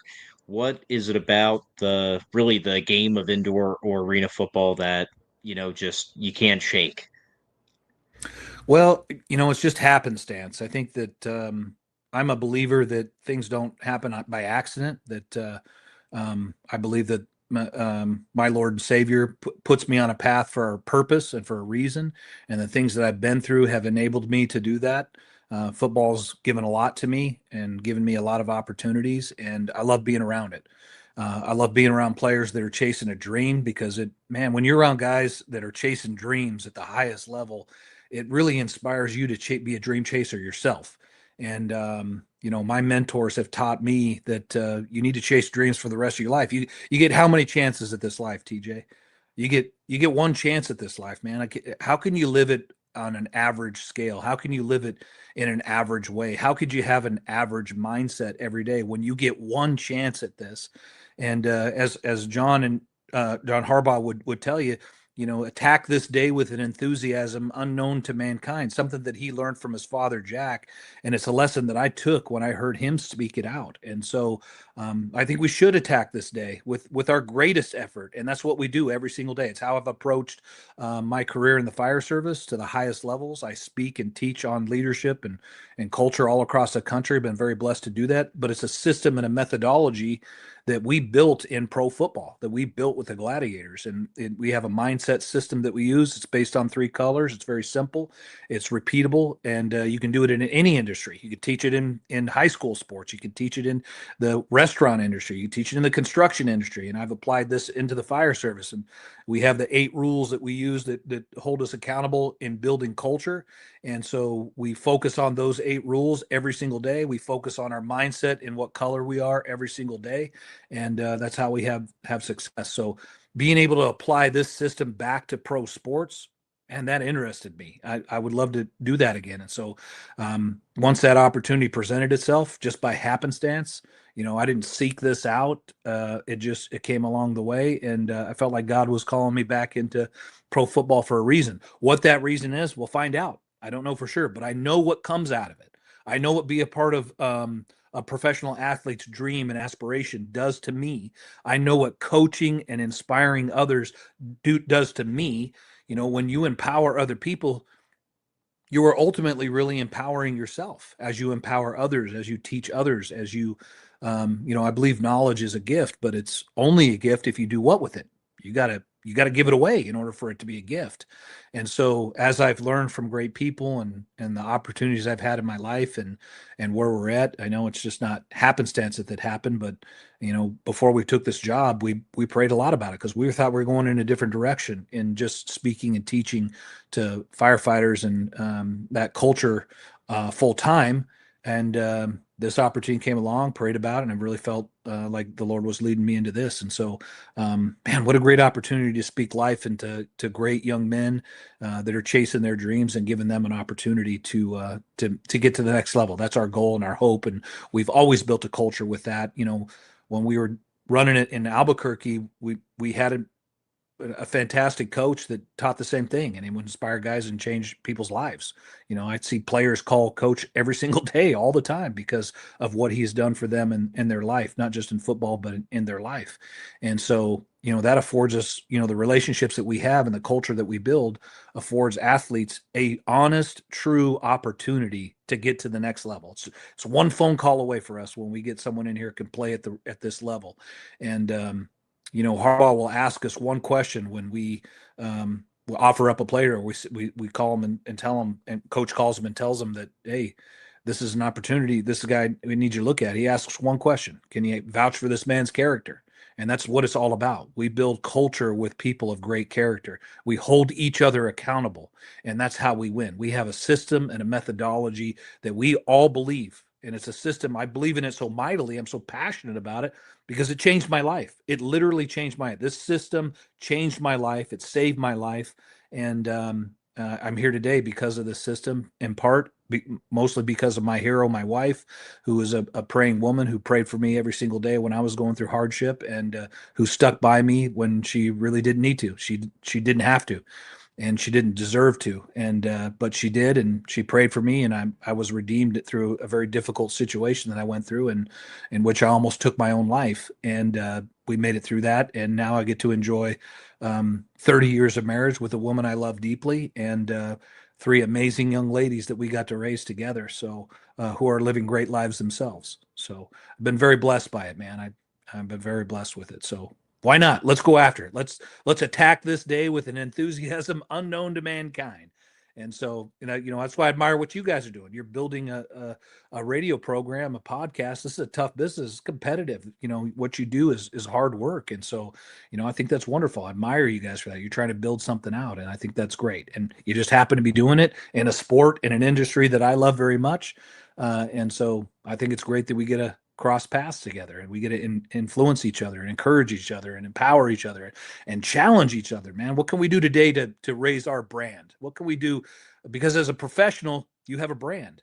And that's one of our rules. Rule number 4 is, be a pro. And as a professional, you have a brand. Everything you do is a reflection of your brand. How you get up in the morning, how you go to bed at night, how you prepare for the day, how you prepare for the week, what you're doing with your day every single day is all about your brand, as a reflection of how you treat people, what comes out of your mouth, what you say. Are you negative? Are you pessimistic? Are you bad mouthing other people? That's your brand on display as you speak those words out. And so, and the people you surround yourself, you associate yourself with, is a reflection of your brand. Do you have people that are investing in you? Are you surrounding yourself with people that challenge you? All of that is a reflection of your brand. And that's one of our responsibilities. It's things that we teach in our culture. And so, we're careful about the people we surround ourselves with. It's by, I vetted this very much. I know the Arena League is run very well because I know the caliber of people that are involved. When you got Tim Brown, Heisman Trophy winner, Hall of Famer, 9-time Pro Bowler at the helm as a general manager, it says something about the brand. And so we hope that our brand, the Nebraska Siege, in fact, we know it because we know the system that's coming here. We know the caliber of people we're going to bring here. We know the caliber of players we're going to bring here, and the coaches, and what we do in the front office. I promise you, this front office is working very, very hard to develop out a brand that our community will fall in love with and be very proud of. And that's a part of our system and our culture. So, why not be a part of that and raise it up? Because I know that we're going to bring the Arena League brand to another level. I promise you, it's infectious what we do and what we say and how we are, and how we build this out and what we do. It's going to influence everybody around us. It's going to help this community. It's going to help all the people, the coaches that we bring on locally. We're going to teach them our system and our culture, and I know they're going to benefit from it because I benefit from it. My life has been changed because of this system.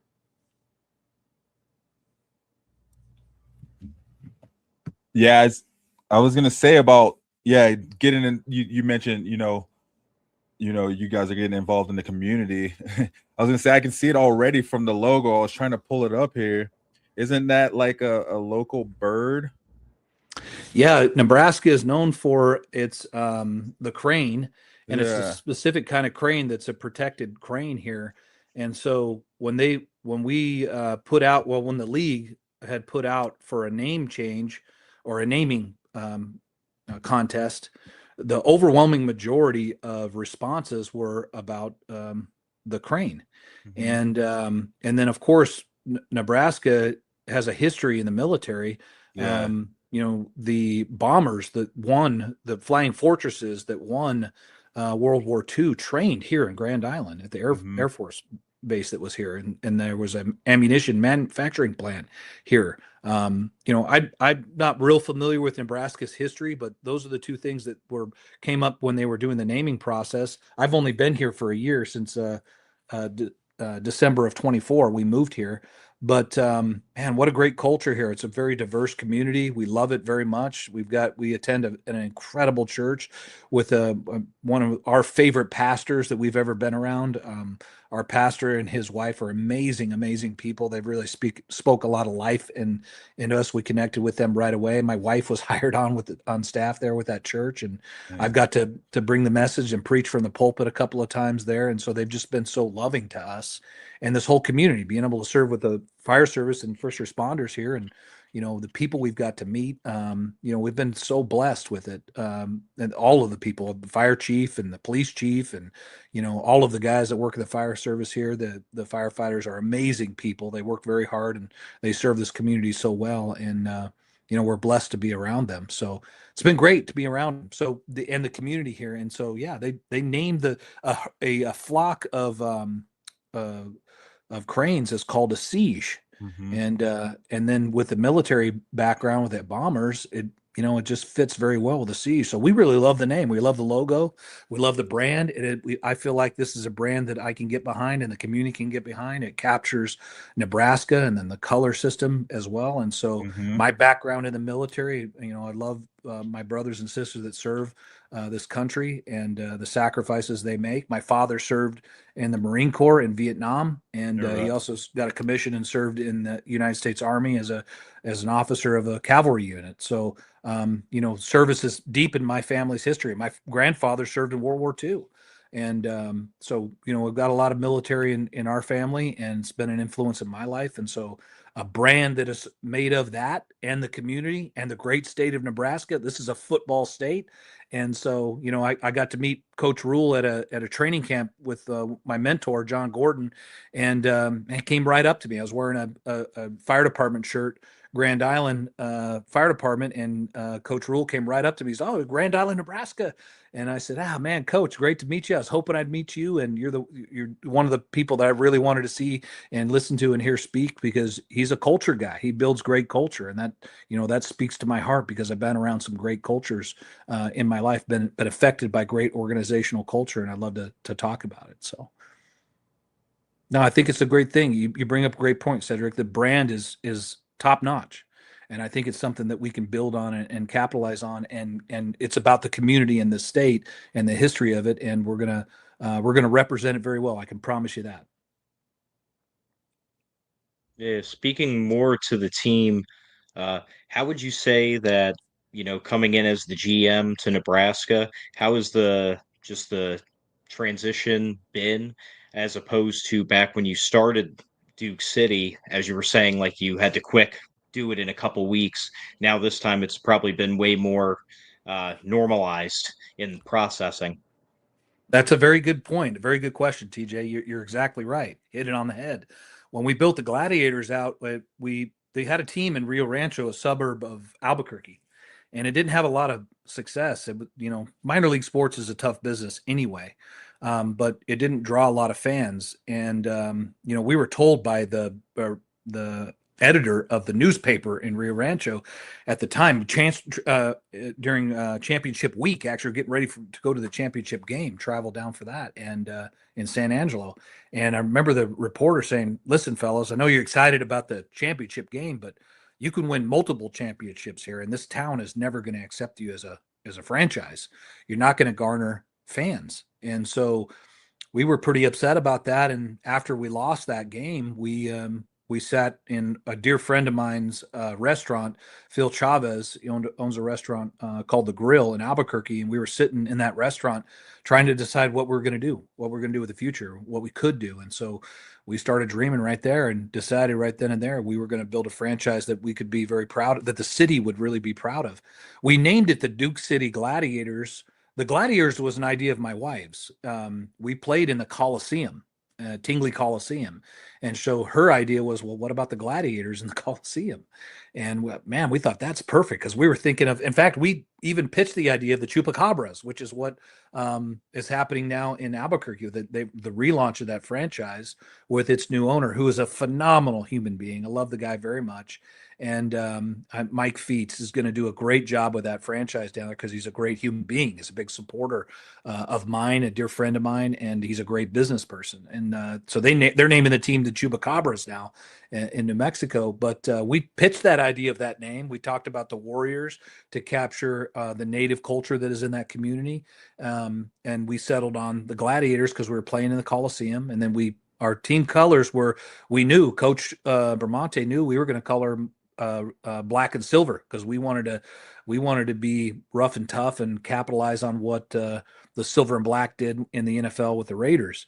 And in fact, the championship season, our mantra that entire year in 2018, when we won the first championship, was just win, baby, which is after Al Davis. And so, in fact, on the inside of the championship rings, it's engraved just win. That was our mantra that entire season. And we built a franchise. Our team, our mentality was about that in the silver and black. And so that's what we're about. But when we built that franchise, to answer your question, it was a grind. It was just me. I was the only owner. I pulled a second mortgage on my house to fund the team. Had all my vehicles because I ran a successful construction company. Had all my vehicles paid off. We were debt free, and we pulled credit everywhere we get it because we bought a travel bus. We had to buy the turf. We had to pay for the walls. Had to buy the pads. We had to buy gear. We had to buy everything. We had nothing, and garnering sponsorship your first season was really tough because not a lot of people know what you are. You have to declare your brand. You have to develop out a brand. And so that took time to do it. Now here in Grand Island, very different. Charlie Bosselman, who ran the previous indoor football franchise here, the Nebraska Danger, he ran that franchise for 9 seasons, and they had great success there. They played multiple championship games, and they had a great coach. Mike Davis is phenomenal. And he's coaching now in the indoor league in Vegas, and he's doing a great job. So, Charlie built a great brand here. They did it. So this community knows indoor football. And our response that we got is unbelievable. I'm taken aback by it. I knew we'd have something special and good because I know what we bring to the table and what we're going to build. But, I would never have guessed that we would garner the response that we have and how much people love and miss indoor football and how ready are for indoor football to be back in this community. And this is a football state. People love football, and the community has been embracing us, and we've gotten so much response from businesses and fans. You see our social media page. It took us years to build our social media brand in Albuquerque, and just in 10 days that we've had the social media page up, we're now over 3,000 fans that are following us on Facebook alone. So it's been incredible. The response has been incredible. It inspires me and pushes me to continue to give my very best, all of my effort every single day, and push our brand up and develop our brand out and work very hard every single day to honor what this community is about and the people that are in this community and the hard work. This is a blue collar community. People here work very hard, and to garner their dollars to come to a game and have a great experience is a great responsibility, and I take it very seriously. So we're going to build a great brand here that people are going to be very proud of, and they're going to have an amazing time at the games. And our sponsors are going to get an incredible return on their investment in sponsoring and advertising at the games, because we're going to have a great. Nebraska had a packed house. They didn't have trouble bringing in fans, and I think we're going to enjoy the same success based on what they were able to do and put together. So we're ready for it, and we're very excited about it.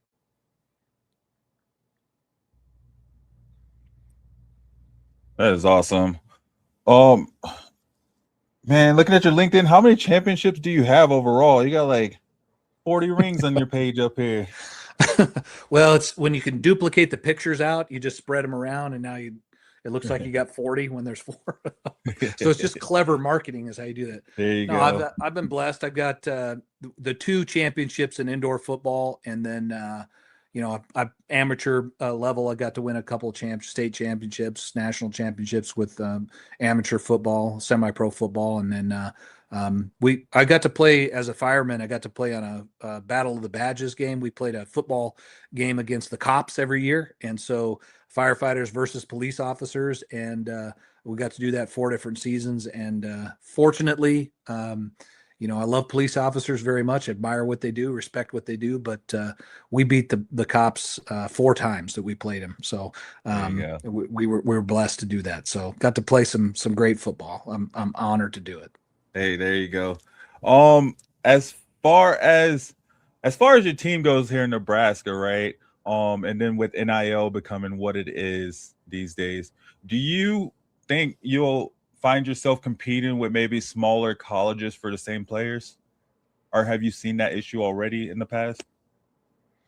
Well, I haven't experienced it because I'm new here, but Yeah.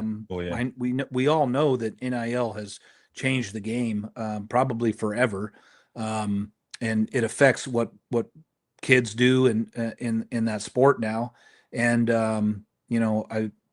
I think it's great for the athletes to get a slice of the pie. I think that's wonderful. So, but it changes the game. It changes how things are done and where kids go to school and how they,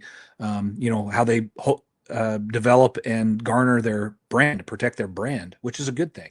And if they can get paid for it, I think that's wonderful. And people go to school different places for different reasons. So, and you got to, now that finances are attached to that, you got to make a tough decision. You got to think about that. It's going to weigh into the decisions that you make and what you do. So as far as how it affects our players, we wouldn't go after a player that is rarely do we go after players that are right out of eligible for the draft. We want guys to chase that dream first and foremost. So typically the players that we are afforded, through our network and how we've done it in the past, we've built great relationships with people that represent athletes at this level. And we garner some great athletes. We've also had some amazing athletes come to our organization through open tryouts. So not that we would get a whole lot from that system, but Jason Serta, one of probably the most dominant linebacker in indoor football, was someone we signed from an open tryout in Albuquerque, and he played 5 seasons with us in Albuquerque, and he was a part of the most dominant defense in indoor football, probably in generations, with the Gladiators in 2018 when we won a championship. And we had some great players on that team: Matt Moss, Brett Bowers, Fatu Alale, and Jason Serta, the 4 horsemen there. They pitched the only shutout I've ever heard of in indoor football, and I think we won that game 96-0 against the Texas Revolution, a great franchise. So we've been fortunate to get some great, but when you have great coaches and you have great culture and you have a system and the people that who you're connected to, you're going to get some great athletes. You're going to get some great players. And, some people come in, they don't understand the level of professional this is, that, this is a job, this is a profession, and you're chasing after an opportunity that the door is going to close very quickly on you, because this is a game for the young. You only get to play this game for so long. And, once your film is a year or 2 old from the college, it's useless. And now you need competitive film. And so we understand that system very, very well. And I've been very blessed to be around, arguably the best in the business at this level in indoor football, and the best of the business at the highest level. And so we know what we're looking for. I've trusted Coach Vermonte, literally with my life for years. And, he's an amazing at what he does and how he does it. So, we've been blessed with some great players. Now we got to start over. We've got to earn this reputation again. And because this is all about trust, and then trust is a process. And so it's just going to take time for us to build it. We expect that we're going to have success right away, because that's the system that we build, and those are the expectations we put on us. But winning's a process. This takes time. You're not going to win games on Saturday night. You win games in the weeks and the months, all the way back to today, and how we spend our time building out our franchise, and what coaches we bring in, what culture we build, all the people that we surround the football team with, and the players that we bring in, and we put them in positions where they can be successful at the highest level. And, that's what determines whether you win games on Saturday night in indoor football. There's great players all over this league. There's great coaches all over this league. And so we got to compete. And that starts right now as we're building this out. Nothing's trivial. Every decision we make has got a consequence to it. And so, we're very purposeful about that in our culture.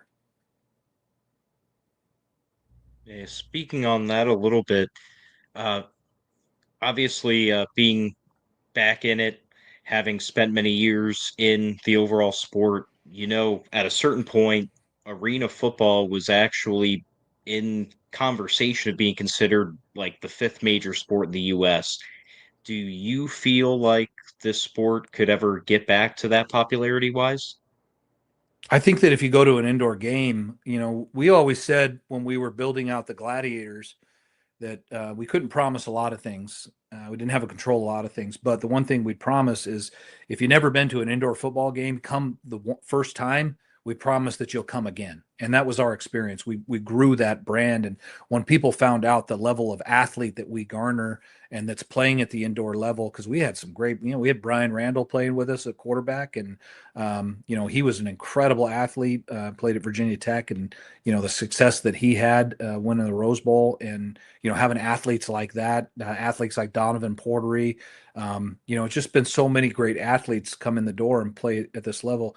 It's an exciting experience. It's unlike anything else. I fell in love with indoor football when I went to the tryout. Never knew anything about it, but it is so quick. It's so fast. It's intense. It's such a small window of everything. It's football on hyper speed, and you're surrounded with some great athletes. I remember when Harbaugh came in and he spent the week with our players. I remember him saying, "Man, you guys are the real thing. Like you guys are a step away from the next level. Keep working hard." And he's not wrong. He's been around the greatest athletes on the planet. And so he knows what he sees when he's looking at it. And no, this is a great sport. It's very exciting. It's a great place for businesses and communities to get behind the team. There's not massive budgets of like the NFL or even college football. Those are massive budgets. There's a lot of money at stake to build that out. This is a little bit more affordable. The tickets are a lot more affordable. It's very family friendly. So I really love the indoor game, and I think it is exciting. Whether it's going to come back is, that's up to the fans ultimately, and that's why we have to bring our very best in how we build out our brand, our franchise, what we do in marketing and business, so that we're sustainable for a long, long time. And that's what I love about the Arena League is it's built from a sustainability model. And so the finances of it are, you can do this for a long time and have success at it. And that's going to make the sport grow. And so when you have a league like this that is stable with great owners and great people, I mean, look at around the TAL and see the people that are involved. Tommy Benizio, Tim Brown, the league owner does a great job. Jeff is a great guy, and the franchises that are around, and look at some of the GMs they've hired now. The GM down in Monroe is phenomenal. What they're putting together down there in Memphis, they got great GMs and great people that are building out a great brand. And so I'm excited about the TAL. It being here in my hometown, it was happenstance. Providence really is what it is. But to be around these people is going to make this sport very exciting and sustainable and a lot of fun for our fan base. So I know we're going to have great success with it. I can see it. I can feel it when I'm talking with people and business owners. They're very excited about it. They can't wait for it to come back. That's the overwhelming response I've had, and it's been incredible. And we've got great support from the arena. We got great people at our arena. I mean, I get to meet some Kyler, who runs that arena, is a phenomenal human being, great leader. We first met, we spent an hour and a half not talking about football or what we set the meeting up for. We spoke about culture. We spoke about leadership. We spoke about what God has been doing in our lives together. And it was really a great conversation. And from there, that's been my experience with the people of Grand Island and Nebraska and Kearney and Hastings and the surrounding area. It's really been wonderful. So we're excited about it. Can we get it to be at the height? I think so. If you've never seen it, you doubt it because you've never seen it. But when you come to a game, it's very exciting. Get to take a football home. Like there's just so much there, so much entertainment, and for the kids too. It's just an incredible experience that's unlike anything else you've ever been at. So, if there's fans out there that are watching this that haven't seen a football game, boy, you're missing out. This is another level of football with some great athletes and high speed and very exciting, lots of scoring, everything that you could possibly want in entertainment for 2.5 hours. So. Gosh, man, you got me hyped up. I'm about to jump in my car and drive up to Nebraska right now. Let's go, boy. Oh. Hey, we'd love to have you here, Sid. Come Right? on, speak Hey, to our team. We'll show you some good football here. I promise you that. hey, I believe you. I believe you. Speaking of the team though, have you guys already built your team? It sounds like you got your staff, you're about to announce it. Do you have like a timeline for tryouts, or do you have open tryouts planned or anything like that already? Yeah, great question. I can't divulge all of it, but I can tell you this. We're going to announce our head coach on February 6th. From what I've seen in the interviews I've had with this individual, they're excellent. I think they're going to do a great job. I look forward to working with this person, and they have their staff already picked out. So as far as coordinators go, we're going to bring in a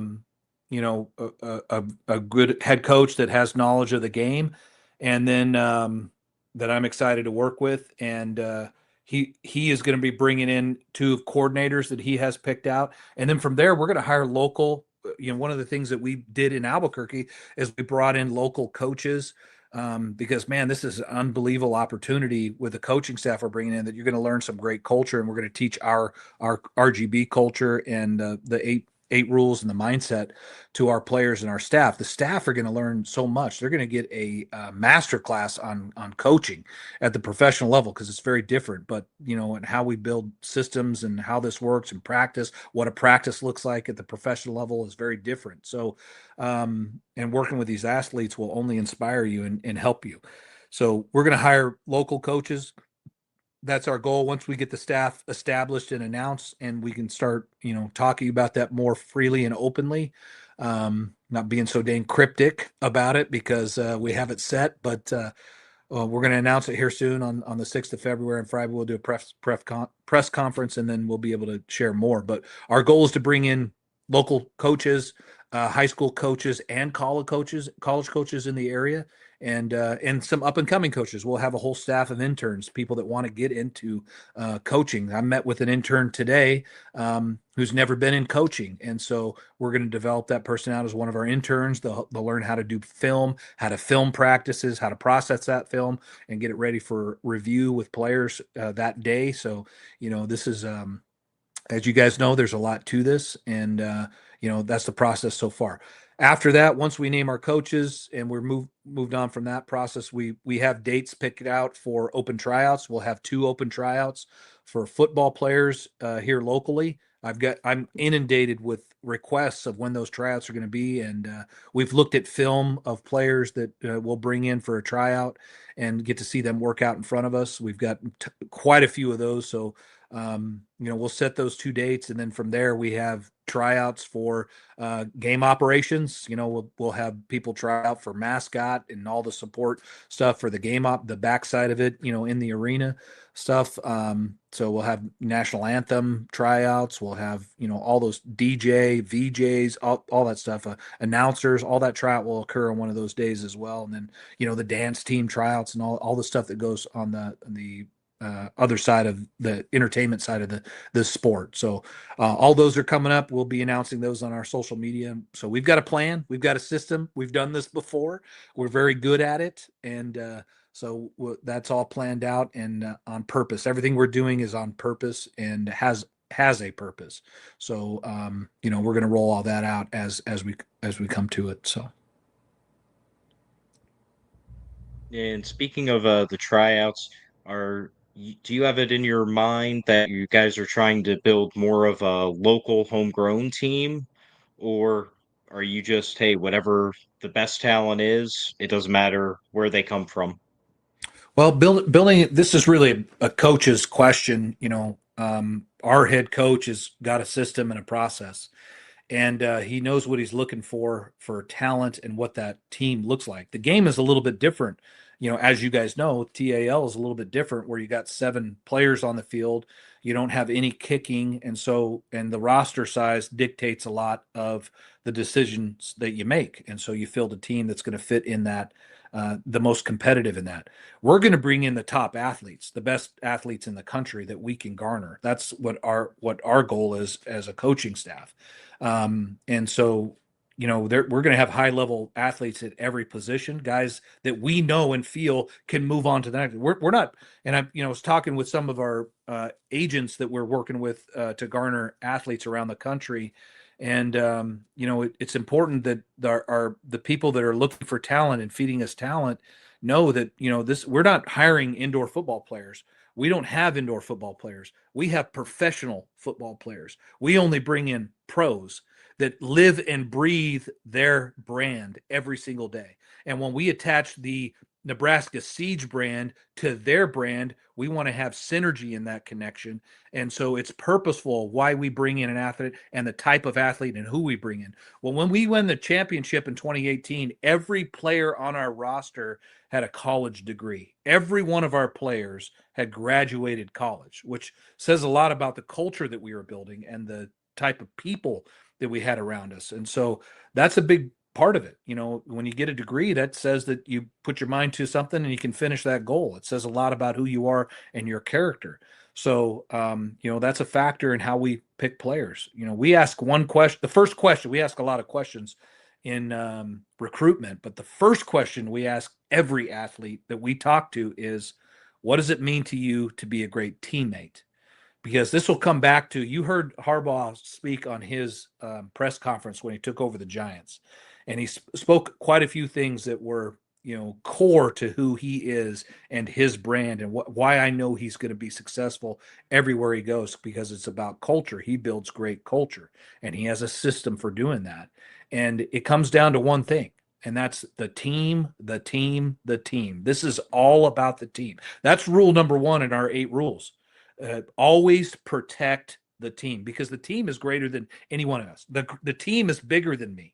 And so everything I do and the work that I do and my brand and my effort, my attitude that I come in, the decisions I make the night before, the weeks before, us building this out, are all about one thing, and that's the team. And when everyone on the team is playing not for themselves, for a contract or selfishly, but with the teams that win championships, the teams and the players that hold trophies over their heads at the end of the year are the teams that can get their players convinced before anybody else and sustain that longer than everybody else, that they're not playing for themselves, but they're playing for the man sitting next to them and the man across the side, across the locker room from them, and the people on the staff that sacrifice for this to be here, and all the families that sacrifice for their loved one to chase after their dream. When they're playing for the team, that's when you're going to have success. And the team that can garner that from their players first are the ones that are going to win championships at the end of the season. We know that. That's a part of our culture. It's why it's rule number 1. This is all about the team. And that's what we work so hard for and put first in everything that we do. So the players have got to fit in that system. And that's why the first question is always, what does it mean to you to be a great teammate? Because you got to be a great teammate, because this is about the team. That is so true, right? That is, dang, man. You touched on almost everything. It's so great. You could hear, not only can you hear, but you can see like your history within everything too. You're walking in purpose, from your faith, and, you have the confidence from your military background. You have the leadership from your firefighter experience, and every single one of those, every single part of that journey too. Those are like, those are pretty heavy on their own, right? If you just had it on its own as a chaplain, that's really, great. Or just a firefighter, or just a soldier, or just a coach, but combining this, I mean, you're like the ultimate, GM. What would I don't know if I'd say that. I got plenty of falls, Cedric. And if you had another 45 minutes or an hour, I could share all those with you, because it's extensive. Right? I've failed more times than I've been successful. I've been pushed to the brink many, many times, and I'm grateful and thankful for the grace that my Father in heaven gives me every single day, and his mercy and his forgiveness. And my wife, I told you, she's my hero. And that's a literal statement, because she's prayed me through, some of the most difficult situations I've ever been in, because literally I was pushed in a time in my life that I had given up, and I almost took my own life several times during that time. I was in a very low place, a very difficult place in my life. And because of her and her commitment to me and her forgiveness for me and the decisions I made and the compromises I made during that time, um, I'm so thankful for, and my faith that God was able to redeem me out of that. And because of that, I get to enjoy, a life with my wife. We get to celebrate 30 years of marriage, and we this year, and we get to enjoy our children. We raised three girls together, and they're rock stars. I am so proud of my girls. My oldest daughter is a doctor in physical therapy. She saw a dream and she chased it her whole life, and she achieved it.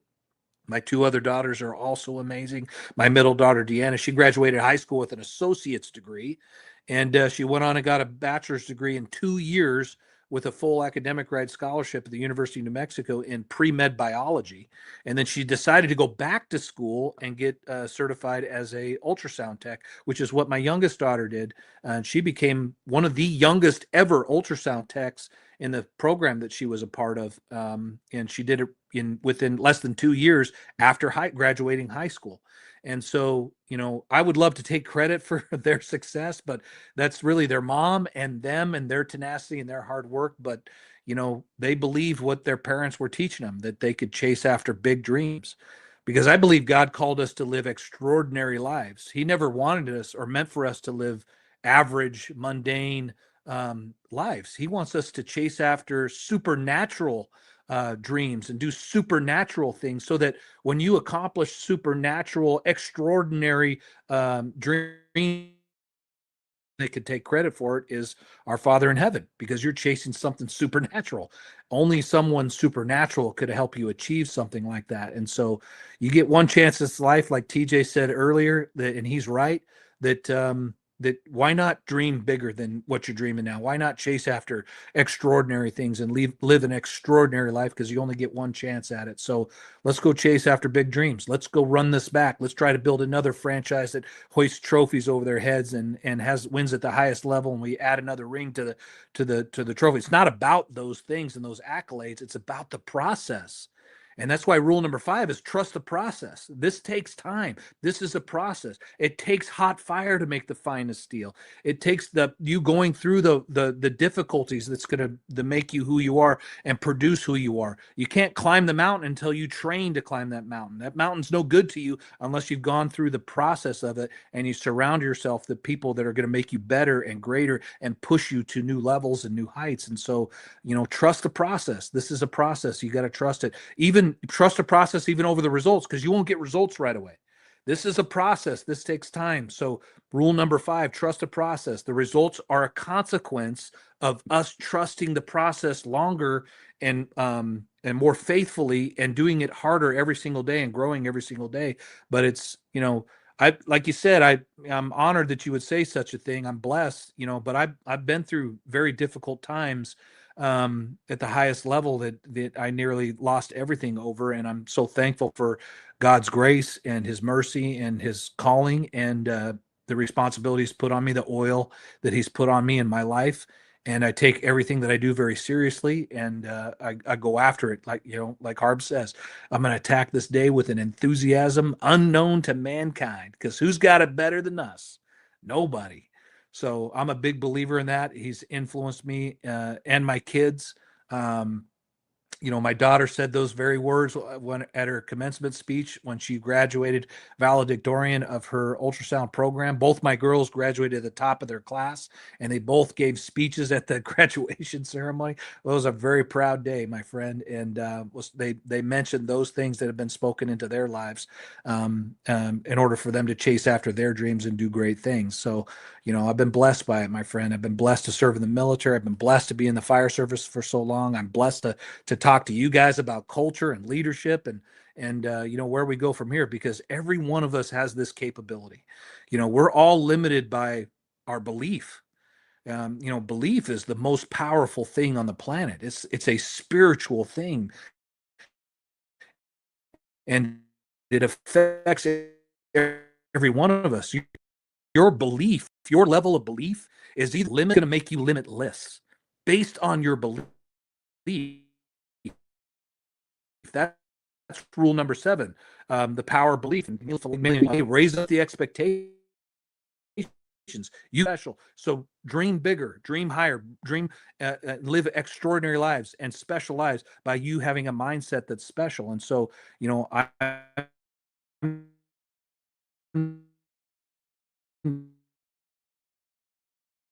a big manifest itself in your life, and the power of positivity in your life will manifest itself in your life as you surround yourself with other people that are positive, and you have an attitude of gratitude, which is who's got it better than us. And if nobody's got it better than us, Cedric and TJ, no one's got it better than you guys. Trust me, you're not a brand here. You're doing something great, man. Go after it with your, to heck with all the naysayers and the complainers all the time. Oh, under on when they're going to fold as a franchise. Hey, this franchise is not folded, not as long as I'm as part of it, because it's going to get my best effort every single day. You don't know me. That's why you're casting those stones. You haven't a clue what we're about. You don't know what drives me and what's in me and why I'm doing this. Or you wouldn't be asking those questions. You wouldn't be saying those things. But those things don't affect me. It doesn't affect you. You got plenty of people that are casting doubt on you. You know why people cast doubt? They say that that's wrong is because they don't want to be held to the level of accountability. You don't want to be a part of this because you can't. You're not at this level. You're not, and not everybody can be. I get that. That's okay. You go live an average life. Go do your thing. There's millions of average people out there. Go be average. That's fine. I'm not discrediting you, but we're doing something different here. Nebraska Siege is going to be we're a different level. This is a different brand. I promise you that, because I know the work that goes into it every single day, and I know who I am. I don't need your approval. I'm not after that. That doesn't help me at all. Your approval, your respect, your admiration doesn't mean a thing to me, because it doesn't motivate me. What I want and what I garner is something far more valuable than respect and admiration. What I want is trust. I know that when I can garner my men's trust in the teams that I lead and the organizations that I build, when I can garner people's trust, I know that we're unstoppable, because the key to all of this is rule number 5, trust the process. And if I can garner your trust, then I know we can do great things together. So that's what I'm after. And people throw stones at you because they can't live up to those expectations. What do you mean? You run every day, you work out that's stupid. Why do you do that?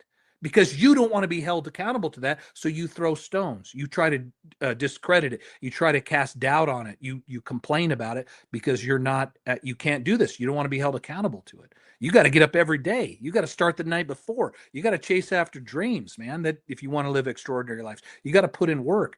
You don't want to be held to that level. So you call this dumb and stupid and you try to discredit it. That's you. That doesn't affect me. We don't listen to that stuff. It's because it doesn't motivate us. Even accolades, they don't motivate us. We don't care about that stuff because we have a purpose. God has put a calling on my life. He's anointed me with oil, and that oil says I got to be my very best every single day. And I'm responsible for the decisions and the attitude and my effort that I put in every single day. That's my brand. That's what I'm responsible for. So heck yeah, we're going after this, man. And you guys have the same passion in what you're doing. And that's why I admire you. Go after this. Build a great brand out. Build a great platform out. Share about a great sport like indoor football. And you're going to find yourself surrounded by people that are great. And you're just going to ignore the people that aren't going to speak truth and life and energy into your life. You don't need them.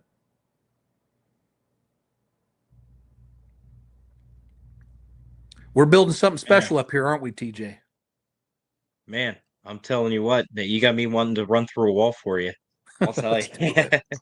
Let's do it. Well, I ran out of questions, but I mean everything that you've said in this interview, man, I'm definitely going to rewatch this anytime I need a pick me up, because man, you really are a motivational speaker, and I don't know how anybody on the Siege team will be able to not jump over the wall for the whole team, for the whole state, really. I wish you guys the best of luck, and I'm definitely going to be cheering you guys on this season. And it's been an honor to be able to sit down and talk with you tonight. Hey, I appreciate it, guys. Great to meet you guys. Love what you're doing. I wish you the best of luck. If you ever need anything from us out here in Nebraska, you let us know. We're fans of what you're doing now too. So I'm honored to be here on this program with you guys, and you keep building out a great brand, fellas. You're doing a great job. Keep it up. Yeah, thank you. Said, Means a great to lot. meet you, my friend. Yep. Yes, Great to meet great you, to my meet brother. you as well too, man. If you're ever down in Denver, come to my vet center. You come and hang out, talk to some of the I veterans love over it. there.